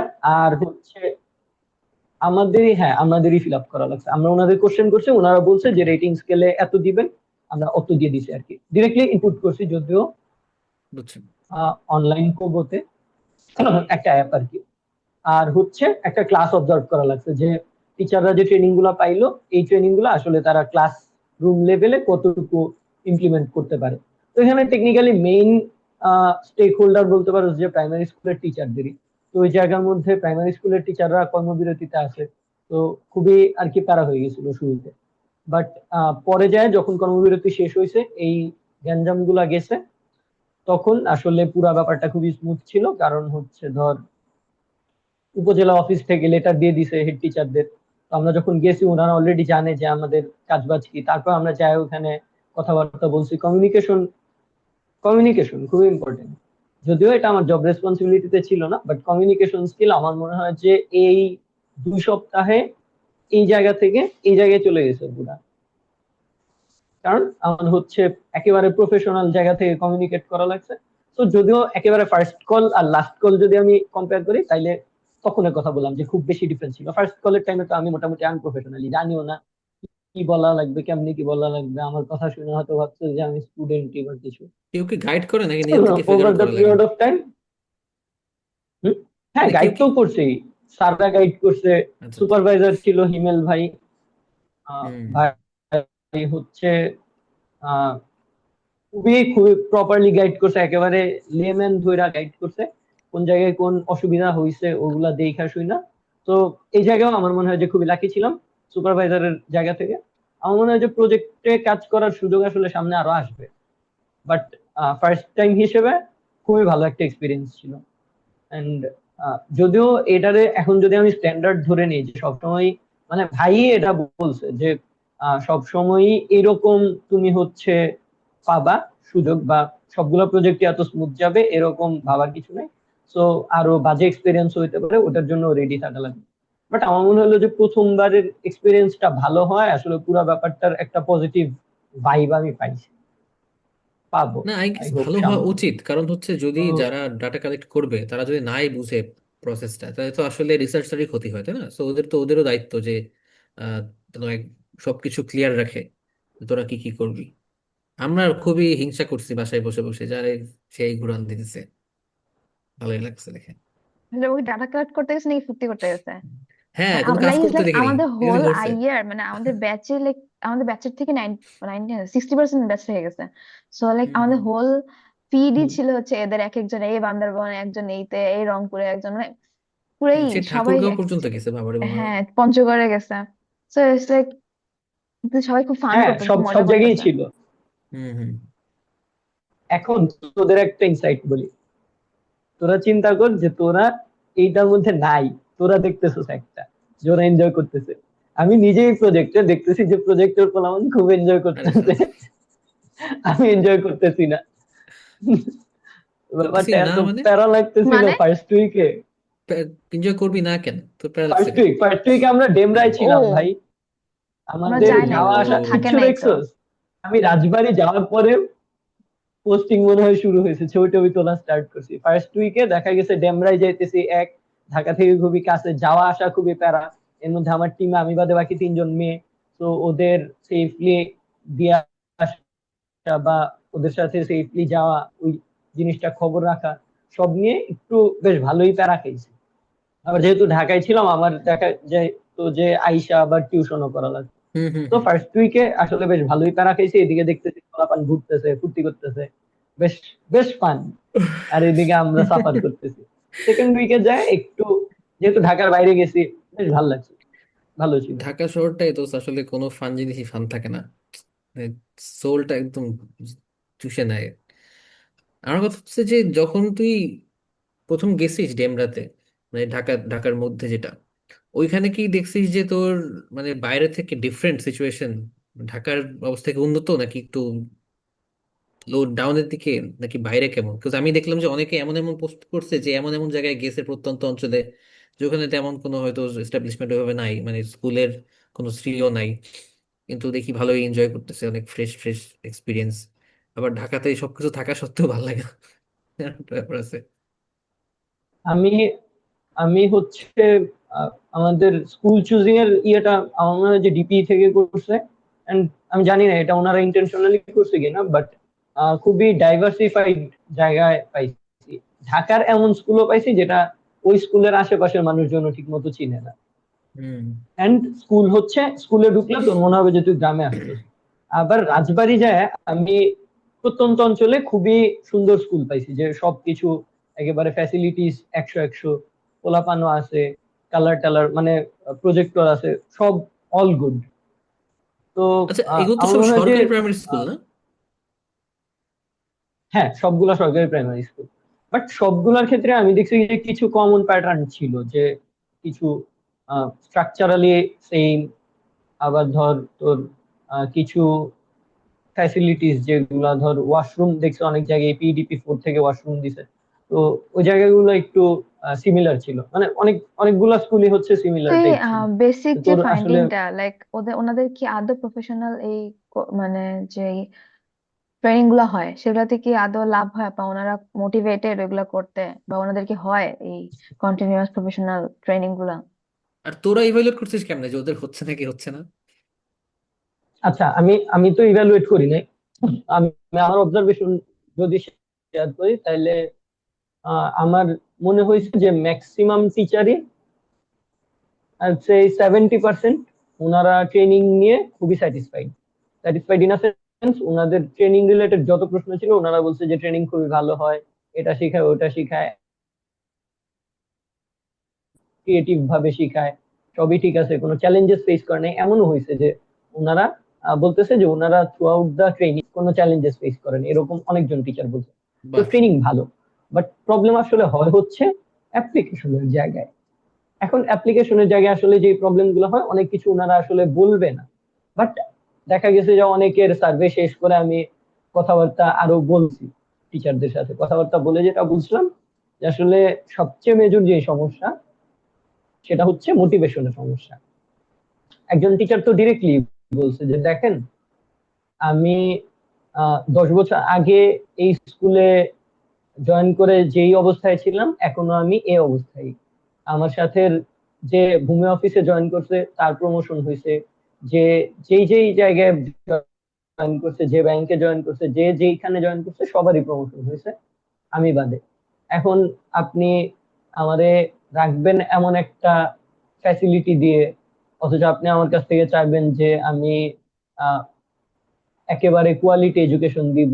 যতই ট্রেনিং দেন, যত যাই করেন, এগুলো আসলে এফেক্টিভ হয় না। তো আমার মনে হলো যে একেবারে মেইন যেই ইস্যু সেটা হচ্ছে যে টিচাররা আসলে আহ মানে ওই যে হয় না যে এডুকেশন সিস্টেম যাই করতেছে কোনোটাই আসলে টিচারদের জন্য না, করতেছে স্টুডেন্টদের জন্য। তো এই জিনিসটা ওনারা অনেকটুকুই ফিল করেন, এবং এটার জন্য আসলে ওনারা আহ খুবই মোটিভেশন ল্যাক করে। তো ওইটাই আসলে, ধর একজন টিচার যদি মোটিভেটেড থাকে, সে আসলে ছনের ঘরে একটা ক্লাসরুম যে জায়গার মধ্যে ফ্যান লাইট ঠিক মতো নাই ওই জায়গায় হয়তো খুব ভালো একটা ক্লাস নিতে পারবে। কিন্তু একজন টিচার যদি মোটিভেটেড না থাকে, তাইলে তারে যদি তুই এসি রুম দেস, মাল্টিমিডিয়া প্রজেক্টর দেস, আরো অনেক কিছু ফ্যাসিলিটিস দেস, তাইলেও আসলে খুব বেশি মানে ওটা ইফেক্টিভ হয় না। এটা আমার পার্সোনাল অবজারভেশন আর কি, কথাবার্তা বলে। বাট তো কি ট্রেনিং প্রাইমারি স্কুলে যেটা গেছিলি? বুঝলাম যে ট্রেনিং এ আসলে ইনপুট দেওয়ার খুব বেশি, হ্যাঁ সব সরকারি প্রাইমারি প্রাইমারি স্কুলে। স্কুল, সবই গভর্নমেন্ট প্রাইমারি স্কুল। এবং আরেকটা ইনসাইট পাইলাম, সেটা হচ্ছে কিন্ডার গার্ডেন গুলা কিন্তু খুবই ভালো করে। তো একজন টিচারই বলতেছিল যে শিক্ষা অফিসার রাইসা আমাদেরকে হচ্ছে কিন্ডার গার্ডেনের কথা বলে যে ওরা এরকম করতে পারতেছে, আপনারা পারতেছেন না কেন, ওরা এটা করে ওটা করে, আপনারা পারেন না কেন। উনি বললো যে ওইখানের যে বাচ্চারা ওরা সচ্ছল সচ্ছল ফ্যামিলি থেকে আসে, ওদের চিন্তা করা লাগে না পরের বার কি খাওয়া লাগবে। আর এদিকে গভর্নমেন্ট প্রাইমারি স্কুলে এমন বাচ্চাও আছে যারা, ধর রাজবাড়ী এলাকায় গেছি তো, ওইখানে হচ্ছে পাট মানে জুট মিল আছে। তো যখন পাটের সিজন হয় তখন নাকি বাচ্চারা আসেই না, কারণ হুম। জুট মিলে বাচ্চারা কাজ কাজ করে। করে। তো হেড টিচারই খুবই ফ্রাস্ট্রেটেড ছিল, বলতেছিল যে ওই টাইমটা আমাদের যখন একটা প্যারেন্টসরা আমি ডাকি যে আপনার বাচ্চা আসতেছে না কেন, উনি যখন বলে যে জুট মিলে কাজ করতেছে, ওনার কাছে যখন বাচ্চারা স্কুলে পাঠানো হচ্ছে, জুট মিলে কাজের জন্য পাঠানোটা বেশি আহ গুরুত্বপূর্ণ মনে হইতেছে বা বেশি বেনিফিশিয়াল মনে হইতেছে, তখন আমি আসলে তারে কি দিয়ে বুঝাবো? কারণ এই লোকের তো ক্ষুধা, তার অভাব আছে। এখন হুম। তারে আমি পড়াশোনা দিয়ে লাভ কি? সে আসলে কতটুকু রিসিভ করতে পারবে? ওটা গিল্ট তো দেওয়া লাগবে যে আসলে তুই বাচ্চা খুবই, পয়দা করছিস, সেই খাওয়ানোর দায়িত্ব কি বাচ্চা হ্যাঁ নিজের?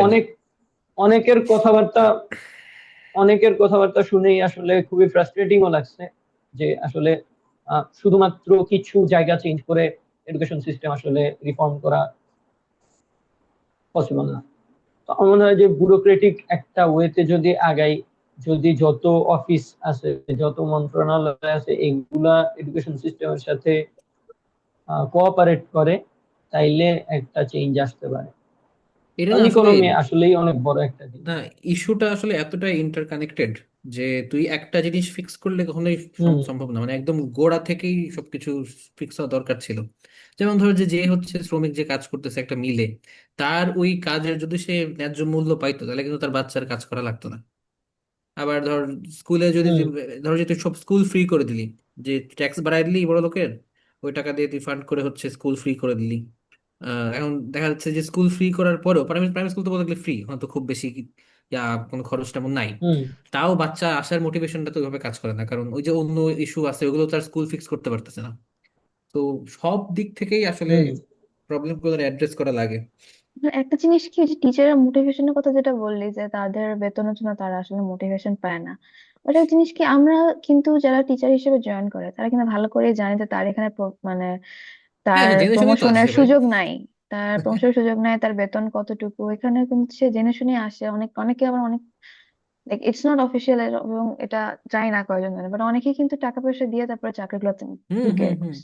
আমাদের গ্রামে দেখছি প্রাইমারি লক্ষ স্কুল, লক্ষ টাকা গভর্নমেন্ট দিয়ে ঢোকে প্রাইমারি ভাই। স্কুল অনেক টাকা, 2 লাখ টাকা খরচ, 1 লাখ টাকা খরচ করে তারা ঢুকে।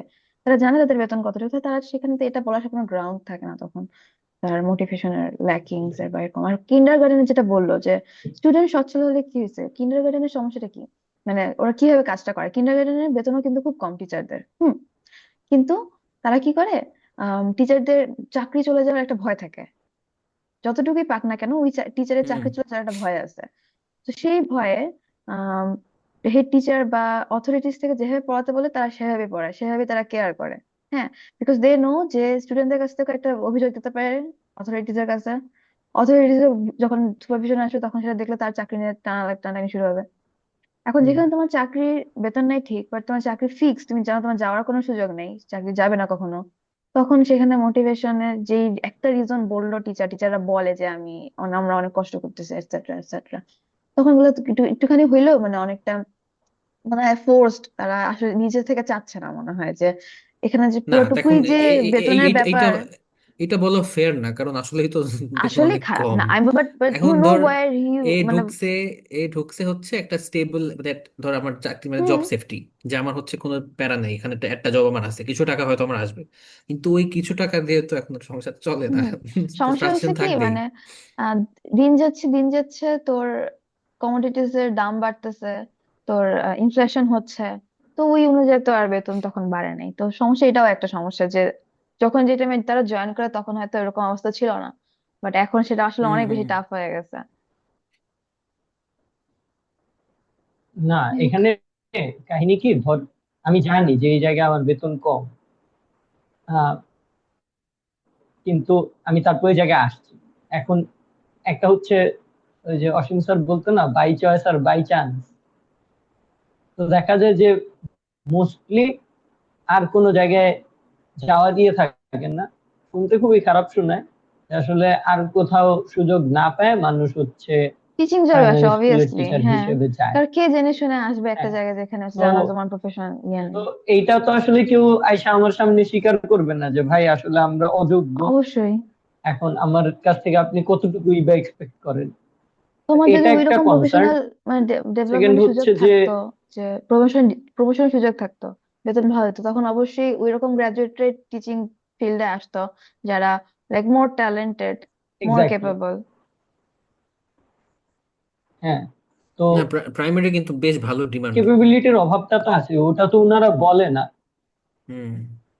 বাট কিন্তু সবাই কিন্তু বানের প্রবলেম জলে হচ্ছে ভেসে আসে না। আমি আর যতদূর পর্যন্ত কিন্ডারগার্টেনের। দেখছি যে প্রাইমারি টিচিং এ যারা জয়েন করে না, অনেকেই অনেকে কিন্তু আসে, জেনে প্যাশনেটলি শুনে, আসে। হ্যাঁ জেনে অনেকে তো শুনেই, প্রিপারেশন নেয় প্যাশনেটলি না, প্রাইমারির জন্য। লাইক জেনে শুনে তারা এই চাকরির জন্যই অ্যাপ্লাই করে, তারা সবকিছু বুঝেই তারা এই চাকরির জন্যই অনেকে জয়েন এটার করে জন্য বা প্রিপারেশন নেয় যে ট্রাই করে। প্রাইমারিতে পরীক্ষা দিব। হ্যাঁ, প্রাইমারি হ্যাঁ, ওটা পরীক্ষা। ঠিক আছে, বাট আমি বলতেছি না যে সবাই ওটা ইয়ে করে। দেখ এখানে কিন্তু এমন, আমি আমিও দেখছি যে প্রাইমারি স্কুলের জন্যই প্রিপারেশন নেয় বা ইয়ে করে, কিন্তু সমস্যা হচ্ছে যে ওনাদের ব্যাকগ্রাউন্ড রিজন কিন্তু কখনো এমন থাকে না যে হ্যাঁ আমি একটা প্রাইমারি স্কুলের টিচার হিসেবে জয়েন করব, ওইখানে বাচ্চাদের কোয়ালিটি এডুকেশন নিশ্চিত করাই আমার জীবনের লক্ষ্য, এরকম থাকে না।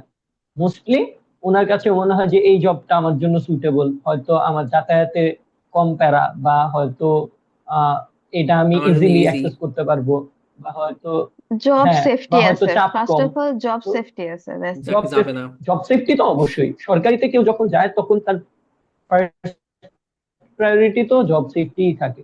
জব সেফটির বাইরে আমি বলতেছি যে কেন আসলে সে প্রাইমারি স্কুলে যাওয়ার ইয়ে করতে, এখন ধর একজন জানে যে তার বিসিএস এ জীবনে হবে না, তো সে খামাখা ওটা নিয়ে পরিশ্রম না করে সে চিন্তা করলো যে ভাই আমার বিসিএস হবে না, তার চেয়ে বরং আমি প্রাইমারি স্কুলের টিচারের জন্যই পড়াশোনা করি, এটাই পরীক্ষা দিই, এটাই ঢুকে যাই, ঝামেলা শেষ, আমার টাকা একটু কম হইলেও প্যারা নেই। আমাদের ট্রাই করা তো উচিত। ওটা হচ্ছে অবস্থা। আমার মনে হয় কি যে এই সরকারি হ্যাঁ। সেক্টরগুলো থেকে জব সেফটি ব্যাপারটা যদি সরাই দেওয়া হতো, এত ইমপ্রুভ করতো কোয়ালিটি। মানুষ আর মানে দে উডন্ট ইভেন কেয়ার এত আমার কোয়ালিটি ইমপ্রুভ সরকারি করতো। জব। হ্যাঁ, প্রাইভেট। আমাদের যখন স্যারটা বলতেছিল তখনও আমি ভাবতেছিলাম যে ভাই কিন্ডারগার্টেনে টিচাররা বেটার পড়ায় এই জন্য না যে কিন্ডারগার্টেনে বেতন বেশি দেয়। মানে ওইখানে দুইটা জিনিস, রেজাল্টটা ভালো হয়, এটা অ্যাকচুয়াল রিজন উনি এটা বলছো যে ফ্যামিলি ব্যাকগ্রাউন্ড ভালো থাকে, স্বাভাবিক যে বাচ্চার বাবা মা সচেতন, যে বাসায় যে তো একটা অবশ্যই টিউটর ভালো হবে। পাইতেছে, ওর রেজাল্ট অবশ্যই ভালো হবে। আবার আবার স্কুলও কিন্তু ওদেরকে সেই লেভেলের একটা সাপোর্ট দিতেছে, স্কুল অথরিটি, কেয়ার ওই যে দেয়, কারণ কেয়ার ধর করে, একটা যে কোচিং কিন্ডারগার্টেন, করায় একটা ইয়ের শেষে কোচিং। কিন্ডারগার্টেন ধর একটা কিন্ডারগার্টেনে নেক্সট ইয়ার বাচ্চা অ্যাডমিশন কিরকম পাবে এটা ডিপেন্ড করে এই ইয়ার ওই কিন্ডারগার্টেনের রেজাল্ট কিরকম হতেছে। একটা হুম, গভর্নমেন্ট প্রাইমারি ওটা স্কুলের কিন্তু ব্যবসা ওই তো বার্ডেনটা ওদের, নাই, তো হ্যাঁ ওদের তো না কমার্শিয়াল থাকার কারণে তার প্রতিষ্ঠান। কিন্তু কোয়ালিটি নিয়ে অত চিন্তা নাই। হ্যাঁ, তো কমার্শিয়ালাইজেশন থাকার কারণে যেটা হয় ওদের কিন্তু ওই জিনিসটা চিন্তা করা লাগে যে ভাই, যেমন দেখবি যে প্রাইভেট কলেজগুলো, আমরা প্রাইভেট ইউনিভার্সিটির ক্ষেত্রে কিন্তু কোয়ালিটি হ্যাঁ, অনেক ওইটাই ভালো থাকে। বলতেছিলাম যে private university and public university. Same same রিজনই, যে ওদের তো আসলে ওদের ওই এটা থাকে, ওদের ওই বার্ডেনটা থাকে যে আরো মানুষজন নেয়া। ইনফ্যাক্ট আমাদের ভার্সিটির টিচাররাও আমি শুনছি, প্লাস এটা আমার কাছে খুবই জাস্টিফাইড মনে হয় এবং বিলিভেবল লাগে যে আমাদের ভার্সিটির যারা টিচার, যারা আমাদেরই ক্লাস ঠিক মতো নিতে পারে না, ওনারা প্রাইভেটে যায় খুব ভালো ক্লাস নেয়। ওনারা তাহলে কেন নেয়, আমাদের এখানে কেন ওই ভালো ক্লাসটা নেয় না? কারণ আমাদের এখানে জব সেফটি আছে, আমাদের এখানে প্যারা নেই। ওইখানে যায় উনি যদি একটা ভালো ক্লাস না নেয়, পোলাপান টিচার ইভ্যালুয়েশনে উনারে দিবে ধসায়, উনি আর পরে ক্লাস নিতে পারবে না, তো ওনার নো একটা ইনকাম বানি। সোর্স বন্ধ হয়ে যাবে। ওই টাকার সাথেই আসলে এই না, কোয়ালিটিটা ব্যাপারটা কি যে যে আমি বেশ দেখছি যে যারা অ্যালাইন করে। প্রাইভেটে পড়াইতে যায় তারা আসলে ভালো টিচারই হয়। আমি কোনো কোনো খারাপ টিচারে দেখলাম না যে প্রাইভেটে পড়াইতে। আচ্ছা থাক, তুই আমারে এখন এই নামটা তো আমি থাক তোমার থাক, ডিরেক্ট এখন বলতে পারি এখন না অন বলিস রেকর্ড। না, পরে বলিস, বিকজ আমি আমার যার যার কথা মনে আমি পড়তেছে। শুনছি, আমি অনেকের কথাই, ইভেন আমাদের অ্যাডভান্স কোর্সে এমন টিচারের নামও শুনছি যারা, এটা এটা আমরা নিয়ে আমি কেমনে পরে কথা বলবো? বলবো আমাদের এনিওয়ে। ইনস্টিটিউট থেকে কি যায় নাকি প্রাইভেট টিচ কে বলছে করতে। যায় না? অবশ্যই যায়। কোথায় যায় আমি জানি না। ধ্যাস, কতটা আনওয়্যার ভাই। তারা কি পড়ায়, আনওয়্যার। কোন সাবজেক্ট পড়ায়? কত কিছু পড়ায়, স্ট্যাটিস্টিক্স পড়ায়, তারপরে হচ্ছে তোর ও সাইকোলজি পড়ায়। এসএমটি, আছে তো অনেক এসএমটি। কিছুই আছে। এসএমটি হবে কেন ভাই? আছে অনেক কিছুই আছে, অনেক পড়ানোর মতো ডিপার্টমেন্টই অনেক আছে। কিছুই আছে। এডুকেশনের কোর্স করায়। একটা কোর্সই তো পড়া, একটা কোর্স তো হুম। পড়াইতেই পারে। আমি দেখছি এডুকেশন হয়তো আমাদের ডিরেক্টলি আমাদের ইনস্টিটিউট পড়ায় থেকে না। প্রজেক্টের কাছে বেশি আর কি ইয়ে থাকে, ইনভলভ থাকে। আর আমাদের তো ইভিনিং আছে। হুম। ইভিনিং তো প্রাইভেটই ইন এ সেন্স। বাট মানুষ যাতে ইভিনিং এর মানে ইয়ে করে, ধর আমার মনে হয় নিজের ইনস্টিটিউটে থেকে নিজের ইনস্টিটিউটের ইভিনিং বন্ধ করাটা নিজের পায়ে কুড়াল মারার মতো। কে চাইছে বন্ধ করতে ভাই? চলুক। এ- আছে অনেকেই বলবে যে ইভিনিং বন্ধ করে দাও, ইয়ে করে দাও। যেমন ধর তাতে কি আমাদের স্টেট ইমপ্রুভ হবে? ইভিনিং বন্ধ করার কি আছে? ইভিনিং, হ্যাঁ মানুষ না ইভিনিং বন্ধ বলে যে করার ইভিনিং তো দরকার ইভিনিং নেই। এ টাকা ইয়ে হয়, বাট দ্য থিং ইজ মানে ইনস্টিটিউট গুলাতে, স্পেশালি ইনস্টিটিউট গুলাতে যেসব আর কি উন্নতি হয়, উন্নয়ন হয়, ওগুলো ইভিনিং এ টাকা দেওয়া হয়। তোর বিশ্ববিদ্যালয় থেকে যে মেস সেন্ট্রাল যে বাজেটটা দেয়, ওখান থেকে ওগুলোতে আসলে পোষাবে না। আমাদের যে এসি মেসি এগুলো আছে, এগুলো হচ্ছে হুম। ইভিনিং এ টাকা দিয়ে। সো ইভিনিং বন্ধ করার দরকার নেই, আমাদের ক্লাসটা প্রপারলি নেক, সব যে যার মতো প্রপারলি আর আর করুক, আমার কথা হচ্ছে কি, তাইলেই যে হয়। টিচারদের পকেটে টাকা থাকলে একটু মনটা ফুরফুরে থাকে, মন মন মেজাজ ভালো থাকে। আমাদের সাথে হয়তো হয় না, তারা যে একটু কোনো গান্তিতে নাইসলি যে কোনো বিহেভ করে। জায়গায় যে কোনো সেক্টরে তোমার জব জব যদি থাকে, শুধু তোমার মানুষের পেটে যদি খাবার থাকে, তাহলে সে সব জায়গায় ভালো পারফর্ম করবে, ভালো এক্স্যাক্টলি বিহেভ ভাই। করবে। Right, right, right. এই জন্য একটু ভালো থাকতে চাই, যাতে মানুষকে বাট ভালো নট রাখতে পারি। Always right. না, আমি এরকম দেখছি অনেক বড় লোক টিচার, কিন্তু তার ব্যবহার খারাপ, তখন তারে কি বলবো আমি? অন্য কারণ থাকতে পারে, আই গেস। হ্যাঁ আমাদের তাদের মানে এটা আসলে প্রপোর্শনাল, এটা অপটিমাম পর্যন্ত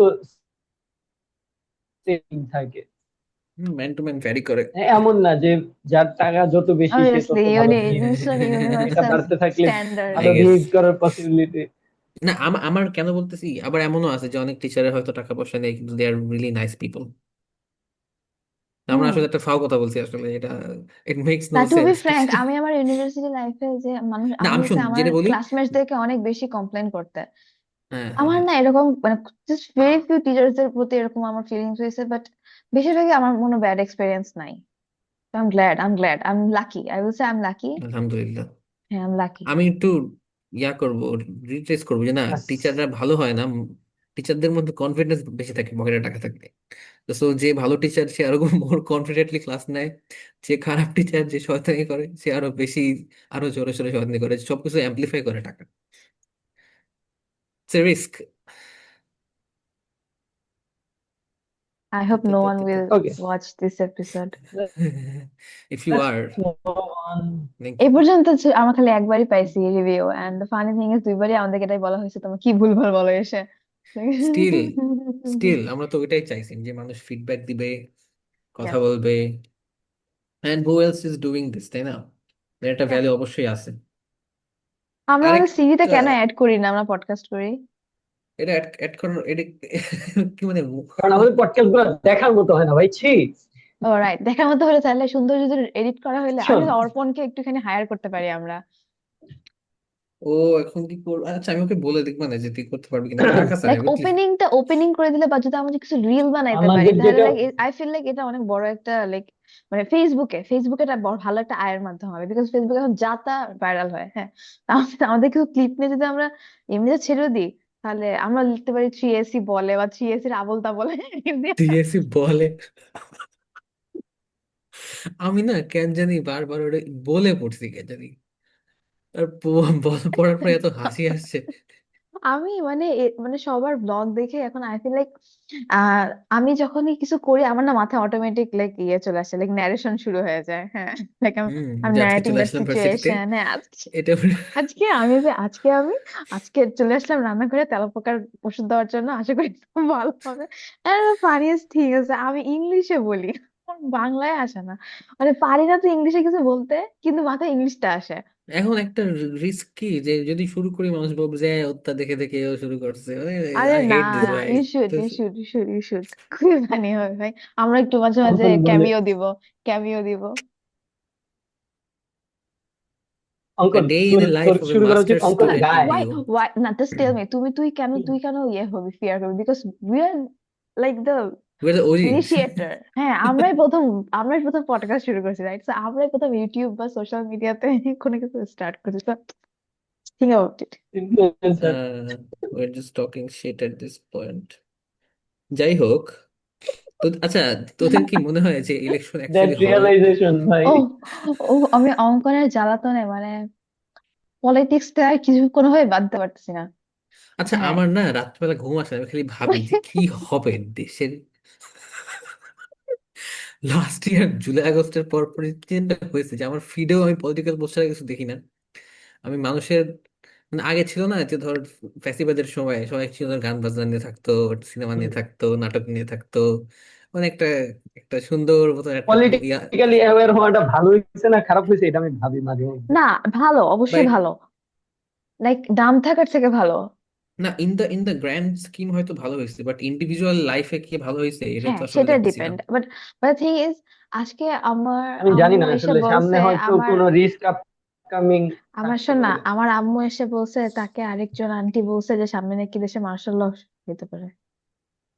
হ্যাঁ, এই চান্স তো আছেই, কারণ আচ্ছা, আমার ক্যামেরাটা একটু ডিস্টার্ব দিচ্ছে। আরে গরম হয়ে গেছে বুঝছিস, দেখ একটা। কিছুক্ষণ বন্ধ করে রাখ, কিছুক্ষণ বন্ধ করে রাখতে না। কি এ? কি উল্টা গেল কেন? দাঁড়া আমি একটু অফ করি। হ্যাঁ হ্যাঁ, কর।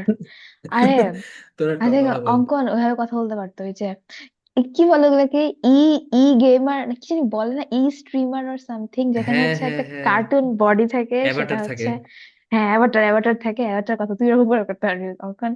এই যে এরকম করে নড়ে, এরকম করে নড়ে, হ্যাঁ, তো করিস।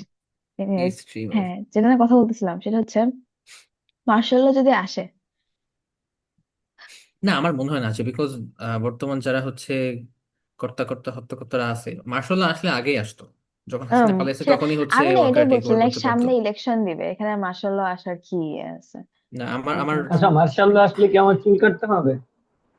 সবাই সবাই আর্মি কাট। আচ্ছা, না, তোর হচ্ছে এরশাদের আমলে মানুষের ছবি আছে না, 90 দশকে আরে সব বড় বড় আরে চুল ভাই, ছিল। হি ওয়াজ জোকিং। না, আমি তো সিরিয়াসলি নিইনি, আমি জাস্ট ওরে অ্যাসিওর করছি আচ্ছা, যে আমি ইফ সেটা ইফ শুনলাম হি ওয়াজন্ট। মার্শাল টাইমের, লাইক আরএমজি এন্ড ইয়ে আমাদের যে দুইটা মেইন সোর্স অফ আর্নিং, কি আরএমজি আর রেমিটেন্স না? হুম। হুম, এই আর হচ্ছে বিদেশি যে ইয়ে রেডিমেড গার্মেন্টস, ফরেন, রেমিটেন্স। না রেমিটেন্স আর না কি? না, আর হচ্ছে যে ইনভেস্টমেন্ট। ফরেন ইনভেস্টমেন্ট, এগুলো নাকি ইনভেস্টমেন্ট কি আমাদের ত্বরান্বিত আর্নিং নাকি ভাই? ত্বরান্বিত হয়েছে ত্বরান্বিত হয়েছে নাকি এরশাদের আমলে। সো ইটস ভাই, লাইক বিকজ এইটা এটা শুরু হয়েছে হচ্ছে জিয়াউর রহমানের আমলে, যে সে আসার পর অনেকগুলো ইকোনমিক চেঞ্জ আনছিল, সে অনেকগুলো এখন হচ্ছে হয়েছে। সংস্কার আনছিল। এরশাদ এরশাদ তো ধর যে ওটা জাস্ট টেনে নিয়ে গেছে কয়েক বছর, না, তাও তো সে ওটা কেমনে কি ডিক্টেটর করছে, হয়ে গেছিল। তা শুনলাম যে হচ্ছে এরশাদের ভালো এরশাদের ভালো প্ল্যান সাথে ছিল। না রে, চুপ থাক। এরশাদের সাথে গালফের যে কান্ট্রি গুলো আছে, ওদের ইয়েটা মানে তাদের সম্পর্ক অনেক ভালো ছিল, মানে একটা ভালো নেটওয়ার্কিং ছিল, বেটার। দ্যাটস ওয়াই সে রেমিটেন্সের ব্যাপারটা আর কি হ্যান্ডেল করছিল ভালোভাবে, যে ওইসব কান্ট্রিতে শ্রমিক নেওয়া বা এই জিনিসগুলা মেবি একটুখানি তাহলে আমার সুইফট সুইফট হয়েছিল। তো তাহলে ওই আমার যে একটু ডিক্টেটর ডিক্টেটর দেখতে আর হবে। কি যেটা করে এখন, দ্য থিং ইজ আবার যদি ডিক্টেটর আসে, I I think so martial law আসবে, আর আসলেও ওটা খুব একটা ভালো কিছু হবে। বাট বাংলাদেশের মানুষ এত খারাপ, মাঝে মাঝে মনে হয় আসলে মার্শাল ল আসা দরকার, সবার ডান্ডি মেরে সবাই ঠান্ডা থাকবে। পাকিস্তানের মতো অবস্থা হয়ে যাবে। ওই যে আচ্ছা, ওই যে পাকিস্তান মার্শাল্লাহ জামাত যদি আসে আয়েঙ্গে, মানে জামাত তাইলে কি, আয়েঙ্গে আর দমকা, ওই যে আচ্ছা আল্লাহ। মার্শাল্লাহ পাকিস্তানে কি। আসলে কি জব অপরচুনিটি বাড়বে তোদের কি মনে হয়? না, তো কি মানে, আই ডোন্ট নো, ওদের তো কোনো প্যারা নেই যে জব বাড়াইতে হবে। আই থিঙ্ক মার্শাল ল যখন আসে তখন আর্মি যারা থাকে সেনাপ্রধানরা, ওদের একটা গোল থাকে যে না, এইভাবে এই কাজগুলো করলে দেশ ভালো হবে। বাংলাদেশে কিন্তু আমরা যখন মার্শাল লর হিস্ট্রি পড়ছি, আমরা কিন্তু পড়ছি আওয়ামী লীগের লেন্স দিয়ে, বুঝছিস? মনে আছে যে আমাদের সমাজ বইয়ে হচ্ছে দেখাইতো হুম যে হুম মানে হুম অন্ধকার সেনা শাসন, প্রথমে জিয়ার আমল, তারপরে এরশাদের আমল, তখন দেশ নাকি হুম। মানে পিছাই গেছিল কয়েক দশক, এগুলো তো ফাও কথা। যেখানে হচ্ছে যে শেখ মুজিবের আমলেই তো তোর হচ্ছে দুর্ভিক্ষ হয়ে দেশের মানুষের অবস্থা একদম এত খারাপে পৌঁছালো যে একটা কু করে ওরে সরানো ছাড়া আর কোনো ওয়ে ছিল না। আর ও মারা যাওয়ার পরে দেশের মানুষ উল্লাস করছে যে না আমরা এখন মুক্তি পাইছি। দেন মেজর জিয়ার সময় তো আস্তে আস্তে একটা ইমপ্রুভমেন্টের দিকে যাচ্ছিল, তারপর হচ্ছে আবার তোর তোর ফরেন এইড মিলে হচ্ছে এগুলো না, আটকে দিল। আমি শুনছি আমার এরশাদের আমলে তোর অবকাঠামোগত উন্নয়ন নাকি বেশ ভালো হয়েছে। আমি জানি হ্যাঁ, না কতটুকু ঢাকা সত্য শহরে বাট এখন তোর এত এরিয়া আগে তো ছিল না, এরশাদের আমলে হচ্ছে অনেক কিছু হয়েছে। হয়তো আনপ্ল্যান ভাবে হয়েছে, হুম খুবই হুম বাজে ভাবে হয়েছে, কিন্তু অনেক কিছু হয়েছে আর কি, যে for the economy, for the infrastructural development sector. Development অনেক বেশি হয়েছে। হ্যাঁ হ্যাঁ, আগে তো মানে এত সে আবার দেখলে তো হিউজ তাহলে এরিয়া 30 বছর মিলে। পর এভাবে বলবে না হাসিনার আমলে মেট্রো রেল হয়েছে, পদ্মা সেতু হয়েছে। যদি আওয়ামী লীগ ব্যাক করে তো তাহলে ঠিক বলবে আছে, ভাই, আসলে আদারওয়াইজ mixed বলবে হবে। না। এখন তো আমরা আসলে জাতীয় পার্টি নাই, বাট আমরা তো তাও বলতেছি অবকাঠামোগত উন্নয়ন স্বৈরাচার হয়েছে। হইলে আসলে জাতীয় এগুলা হয়, পার্টির কেউ এটা বলছে ঠিক। না, বলছে এরশাদ রে। জাতীয় পার্টি কি অ্যাজ এ পার্টি কিছু করছে? ওর কোনো রেলেভেন্স আছে? ওয়েল, না। এরশাদের সমস্যা ছিল, অনেক সমস্যা ছিল at that time, and ওইটা অ্যাকনলেজ করতে হবে। আমরা হচ্ছে ভুলে যাই, এটা হচ্ছে হ্যাঁ, আমাদের প্রবলেম। হুম। না না, স্বৈরাচার ছিল, ওটাই আমি বলতেছিলাম যে যখন কোন একটা রেজিমের ফ্যাসিস্ট হয়ে যায় তখন ইনফ্রাস্ট্রাকচারাল ডেভেলপমেন্ট আসলে বেশি হয়। না, বাট কারণ একটা এরশাদে লং তো টাইম কিন্তু থাকলে তুই সে ওই এগুলা রাখে। এখন জানি না কি প্ল্যান ছিল বা কি করছে, কারণ হাসিনাও করছে ভাই, মেট্রো রেল, পদ্মা সেতু বা অন্যান্য যা যা করছে এগুলা আসলেই খুবই ইম্প্যাক্টফুল, এগুলা আসলেই খুবই উপকারী। এগুলো যদি না 60% করতে পারি মেরে না হয়। 20% দেখালে ইম্প্যাক্ট আসলে। Yes. হুম। আমার না মাঝে মধ্যে একটু টার্ম গুলা গুলায় যায় যে স্বৈরাচারেরই ডাইরেক্ট অনুবাদ কি ফ্যাসিস্ট, বিকজ আমার মনে হয় যে স্বৈরাচার হচ্ছে ডিক্টেটর, যে স্বৈর শাসন করে। ঠিক আছে, আর ফ্যাসিজম হচ্ছে আরো ডিফারেন্ট, যে এখন তখন ওইটা তোর কালচারালি, তারপর হচ্ছে ল এনফোর্স দিয়ে এমন একটা ভাবে জিনিসটা করে যে ওটা আসলে তখন মানুষই সাপোর্ট করে ওইটা অটোক্রেট। হ্যাঁ, আমাদের এগুলো চেক করতে হবে, আমরা আনএডুকেটেড ভাবে কথাবার্তা বলা আসলে আমি ঠিক না। এগুলা কেটে দিব দোস্ত। না, কাটিস না, আমরা এগুলো আমরা যে অ্যাওয়্যার আমাদের না না, লিমিটেশন এগুলা না। নিয়ে। উই এটা তো সাউন্ডেড অনেকেই সো জানে না। ডাম, সো ডাম। না না না, না, দরকার নেই। এটা যে আমরা যে অ্যাওয়্যার আমাদের লিমিটেশন, এটা তো খুব ভালো একটা হেলদি জিনিস, মানুষ তো মানুষ দেখে আমরা না যে সবাই। ডাব, এটা তো মানুষ জানে। সবাই Right. অনলাইনে এসে ভাব নেয় যে সে হচ্ছে সব জানতা, সে হচ্ছে দেশের রাজনীতি নিয়ে সবকিছু জানে, ইকোনমিক্স নিয়ে সবকিছু জানে, ফরেন পলিসি নিয়ে সবকিছু জানে। মানে দেখবি যে একই মানুষ এত এত টপিকে কেমনে লেখে ভাই? তুই পড়ছিস তো পলিটিক্যাল সায়েন্সে, তুই এত সবকিছু বুঝিস কেমনে? So but I internet guess. হচ্ছে এমন একটা স্পেস যেখানে তুই যদি নিজেকে বলিস তুই একটা বলদ বা সব জানতা না, তা তুই জানিস তো দুনিয়ার মানুষ তোকে দর্শন দেখাই দিবে, সব বলে দিবে, আসছে ইচ্ছা মতো অনেক কিছু শোনাবে। লাইক লাইক মানুষ সুযোগ না যদি মানুষ, পায়। না আই থিঙ্ক মানুষ কথা শুনে মেরিট বুঝে, যে না সে আসলে তার কথা শুনে বোঝা যায় স্যার কতটুকু নলেজ আছে। বলুক ভাই, 20টা তোদের ভিউ হয়, এর এর মধ্যে তোকে কে এত বলছে চিন্তা কি? 20টা? ওর 100+ মধ্যে ভিউ 120টা হয়। হয়ে আসছে, 200-এর 120, মতো ভিউ আসে। হ্যাঁ, 120 তো আসেই। 120, লাস্ট লাস্ট এপিসোডে 220। বোধহয় 200-এর মতো নিতে তুই ভিউ খালি ভাব হয়েছে। যে আমাদের কথা যদি 150 মানুষ শোনে, এটা কি কোনো ইম্প্যাক্ট নাই? দেশে মাস ঢোকার অবশ্যই আছে। 50 জনই ডাবল ওয়েল, করে ঢুকছে আমার বোধহয়। আমার আমার আমার আমার আমার অনেক স্টুডেন্টস হচ্ছে সাবস্ক্রাইব করছে আমার চ্যানেল, সো ওরা হুম। সাবস্ক্রাইব করার পরে probably this is going to B the first video ওরা দেখবে। আমি জানি না ওদের জন্য এটা কতটুকু বেনিফিশিয়াল হাই, হতে হবে। Hi everyone. হাই এতক্ষণ এভরিওয়ান, পর্যন্ত আই যদি ডোন্ট থিংক তোমরা সো এই দেখবে। পর্যন্ত শুনে থাকো, হ্যাঁ। থ্যাংক ইউ এই পর্যন্ত শুনলে। আর যদি না শুনো, I don't know. But okay. Moving back to that question, তোর কি মনে হচ্ছে আসলে ইলেকশন হবে? হ্যাঁ হবে, আমার মনে হয় হবে। হবে তো, হবে না কেন? দেখা যাক, কারণ ওই অনেক অনেক কোনো কোনো স্কেয়ার আছে তো। পার্টি বা কোনো কেউ কি চাইতেছে যে ইলেকশন না হোক? আওয়ামী লীগ। আমার মনে হয় যে আওয়ামী লীগ, মানে ওই আওয়ামী লীগ হয়তো বাগড়া দিবে, বাট আওয়ামী লীগের কতদূর ইয়ে আওয়ামী লীগের এখন দেখে অত ফেলছি, ইয়ে নাই, পারবে না। আমরা আসলে এটাই ভাই, হাসিনার কতদূর ফাঁসি দিয়ে দিল, কতদূর। ওরা একটা ঢাকা শহরে একটা মিছিল বের করতে পারে নাই, মানে তো পার্টি নাই বলতে গেলে। সেটাই, সো বুঝে গেছে ওরা যে আছে আসলে অতটা অনলাইনে। বেশি নেই। দ্য থিং ইজ প্রত্যেকটা ব্যুরোক্রেসি বা ব্যুরোক্রেটিক ইনস্টিটিউশনে কিন্তু আছে আওয়ামী লীগের মানুষজন। সো হুম। এটাই হচ্ছে একমাত্র একটা ভয়ের ব্যাপার। ভার্সিটিতে আছে, পুলিশের মধ্যে আছে, এভরিওয়্যার আমলাদের এভরিওয়্যার। মধ্যে আছে, হুম। সব জায়গার মধ্যে আছে। সো ওভারনাইট এটাই। তো তুই এগুলা রিপ্লেস করতে পারবি না, না অবশ্যই না। তো না ভাই। পলিটিক্যালি ওইটাই ছাড়া। সমস্যা, যে যদি কোনো এগুলা কিছু পলিটিক্যালি হয়ও, রিপ্লেস হবে।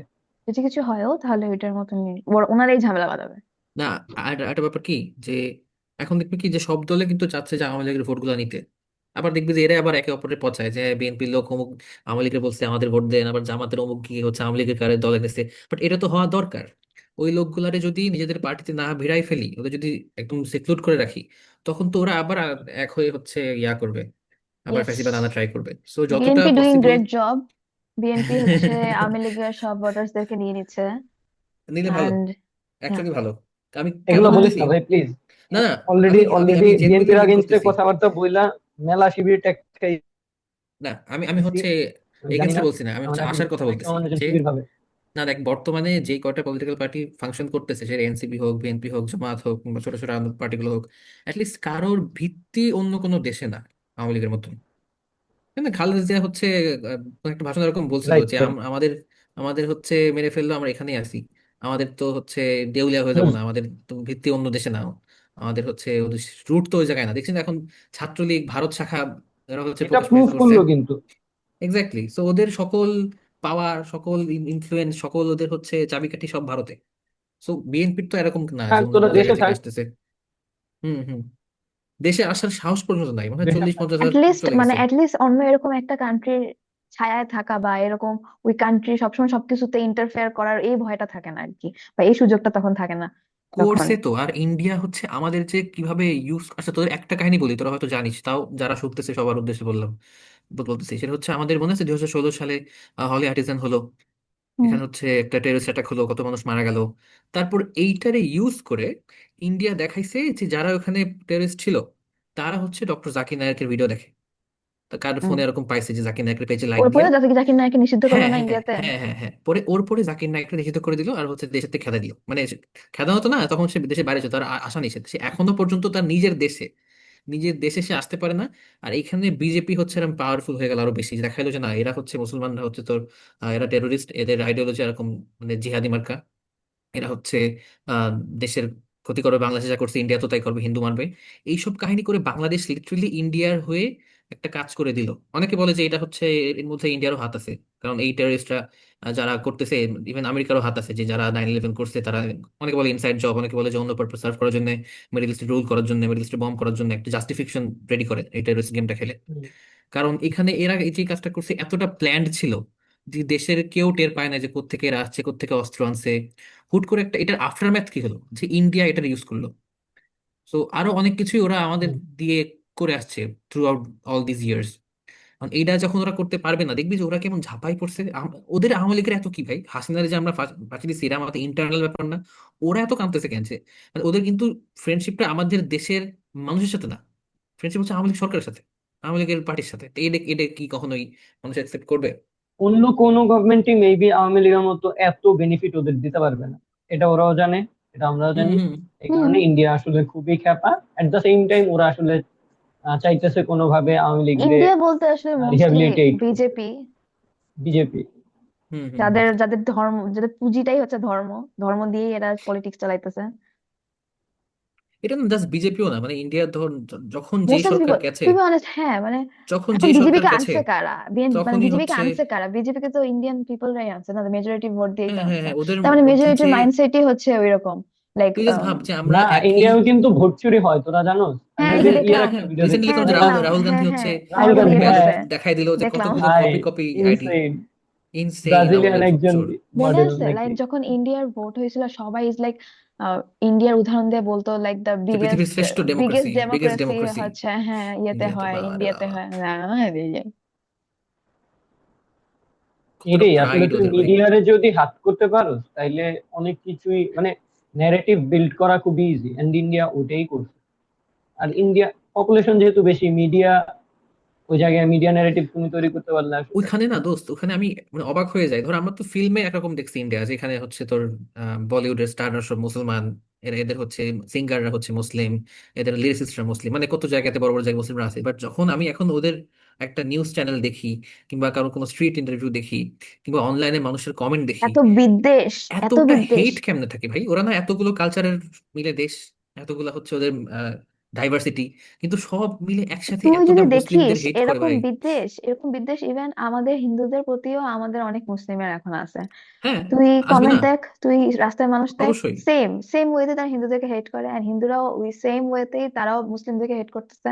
কিন্তু এন্ড আমার তারা মনে হয় বাংলাদেশে রিয়েলি এটা কম, বাংলাদেশে হারমোনিটা বেশি। এটা আই আমি আমি ফিল দেখি লাইক যে বাংলাদেশে মুসলিমদেরটা কাইন্ড অফ ইনিডে। আসে as a reaction, more than ধর যে হেট এমনি, ও জাস্ট বিকজ ও হচ্ছে ডিফারেন্ট বলে ওদের ওরা হেট করি। আমাদের অলওয়েজ অনলাইনের দেখা কথা গেছে বলি যে, না, আমি অনলাইনে দেখছি ইন্ডিয়ানরা আসলে খুব বাজেভাবে হেট করে ভাই। পাকিস্তান, মুসলিম ইসলাম শুনলে ওরা লাইক মানে মইরা যায়, প্যানিক ইটস এরকম লাইক অবস্থা। ওয়ার্স বাট দেন আমেরিকা। আমরা আমরা হুম, বড় হয়েছি, আমার বেস্ট ফ্রেন্ড হিন্দু, আমি কোনো বদার্ডই না। এমন হয় যে এক্স্যাক্টলি। আমি আমার কোনো স্কুলে, ইস্যু আমার হইলে কলেজে, আমার একবারে ভার্সিটিতে ফার্স্ট কখনোই কল তো আমার দিতেছি কোনো, এমন একটা ফ্রেন্ড যে হিন্দু। তো না শোন, মানে আমাদের কথা বাদ দিলাম, ধর আমাদের আশেপাশেও যারা ছিল, আমাদের আমরা না, ক্লাসমেটরা, হ্যাঁ ফ্রেন্ডরা, নর্মালি খুবই কারোর মধ্যে এক্সট্রিমিস্ট, দেখছিস যে সে খুবই কে হচ্ছে এক্সট্রিমিস্ট জাস্ট বিকজ, বাদে কিন্তু এমন থাকে না যে হিন্দুদের প্রতি খুব বেশি বিদ্বেষ ও সামথিং।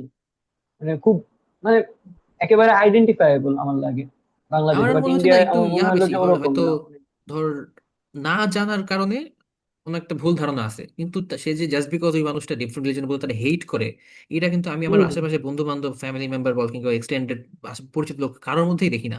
অনলাইনে হম। গেলে ইদানিং দেখি, কেন কারণ দেখা যাচ্ছে হয় ইসকনের এগেনস্টে বলতেছে, কিংবা ইন্ডিয়ার এগেনস্টে বলতেছে, কিংবা ইন্ডিয়ার হয়ে কেন বাংলাদেশের না, হিন্দুরা রিসেন্ট কথা টাইমে আমার বলতেছে, মনে হয় এগুলো যে দেখতেছে। এক্সপ্রেস করা বাড়ছে রিসেন্ট হ্যাঁ, হ্যাঁ, টাইমে।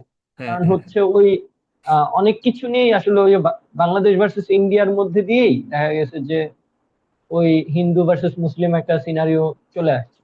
আবার এইটা হচ্ছে আওয়ামী লীগ ইউজ করছে প্রচুর, এই হিন্দুদের হ্যাঁ, সেন্টিমেন্টটা ইউজ করছে যে আমরা হচ্ছে, যেহেতু আওয়ামী লীগ চলে গেছে, এখন অনেকেই এই ঘোলটা খাওয়াচ্ছে যে বাংলাদেশে হচ্ছে ওরা খুবই আনসেফ বলছিল অবস্থায় আছে। জামাতও এখন করতেছে। হ্যাঁ, এখন জামাত কি করতেছে, সবাই করতেছে, এভরি সিঙ্গল পার্টি ইজ বলে ট্রাইং টু ধর্মটাকে ক্যাচ দেয়ার ভোট। ধর্মটাকে ইয়ে করার জন্য মানে আমি যেরকম যে কাজটা করছে, যে আমাদের সেম সবকিছুতে তোর ওই ইস্যুটাই ধরে নিয়ে আসবে যে হ্যাঁ মুসলিম বা হিন্দুর ব্যাপারটা নিয়ে আসবে, সবকিছুতেই তোর হিজাব ইস্যুস নিয়ে আসবে, সবকিছুতেই দেখা যাবে যে ভিকটিম প্লে করা। এতগুলা বছর এইটা শিবির বাংলাদেশে হিসেবে, এতগুলা বছর খুব শিবির ইয়ে হিসেবে করবে না। কতগুলা মানুষকে কষ্ট দিচ্ছে, কতগুলা মানুষকে আওয়ামী লীগ টর্চার করছে, সেটা শিবিরের কোনো অ্যাকাউন্টেবিলিটি বা কোনো ধরনের এগুলা নিয়ে কিছুই বলে নাই।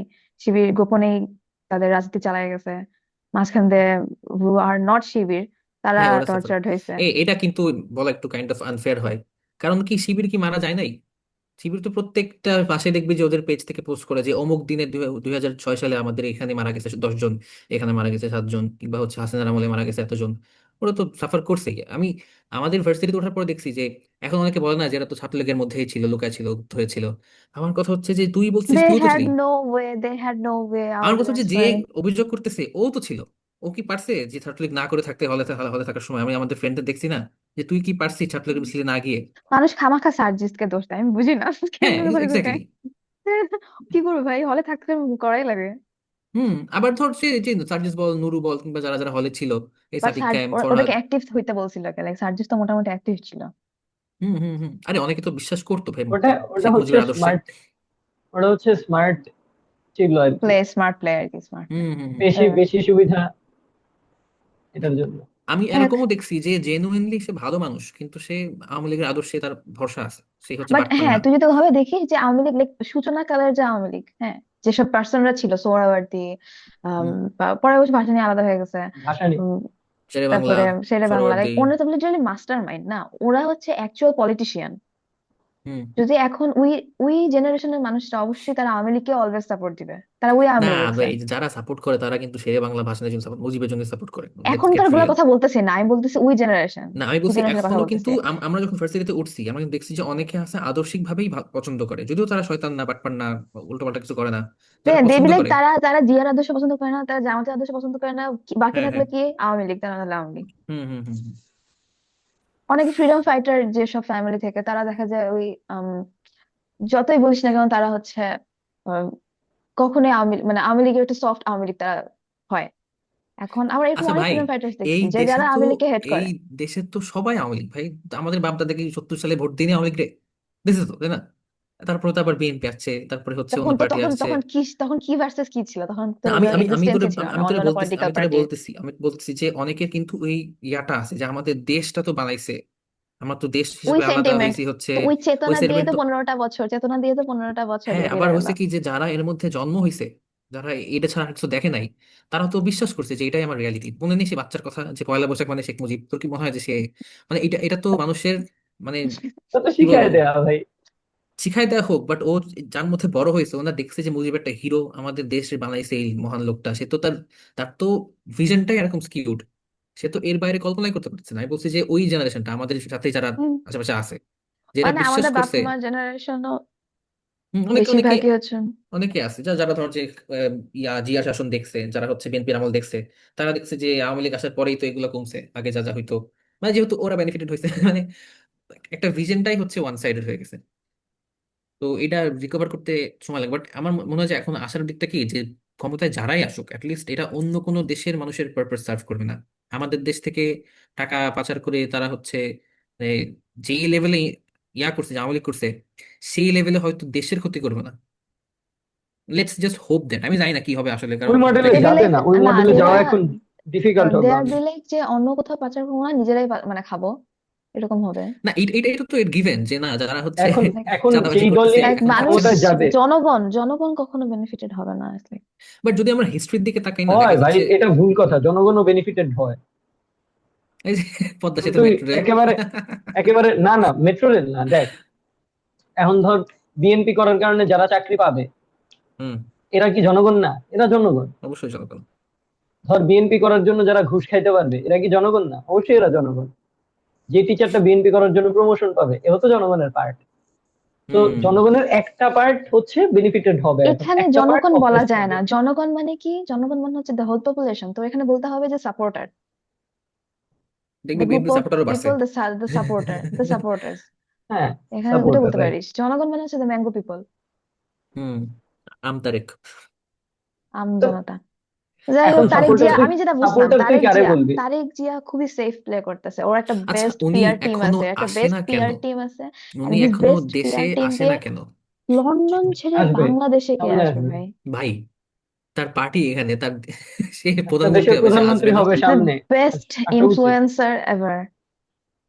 বেস্ট ওয়ার্ক ফ্রম হোম না একবার আমার না, আমার হ্যাঁ, বিদেশে বসে দেশের কাজ করতেছে ভাই। তার আমার জিবুকে পার্সোনালি নিয়ে, তারেক রহমানের জিবু কথাবার্তা বা জিবুকে নিয়ে। যেমনি ইয়ে করে আমার ভাল লাগে, মানে আমার তারেক আমার তুমি আমার রহমান, শোনো সাইদুর, চলেন। খালেদা তুমি জিয়া তোমার দুজনই। শোনো সাইদুর, সাইদুর শোনো, তুমি তোমার আব্বু আম্মুকে বলবে, তারা জানো এবার ভোট দেয়, তোমার পছন্দ হলে তাহলে তুমি তার পরের বছর তাহলে ভোট দিবে না, যদি তুমি দেখো তারা সে ভালো করছে না। হ্যাঁ, হ্যাঁ, আঙ্কেলের সাথে আমার কথা হইলো, আমি কথা আসলে হয়েছে, তারেক আঙ্কেল বলছে আম্মুকে আমাদেরকে। বলবো। আর এক জায়গায় দেখলাম যে 60 বছর বয়সে যুবক এসে দেশটাকে উদ্ধার করে। Young leadership.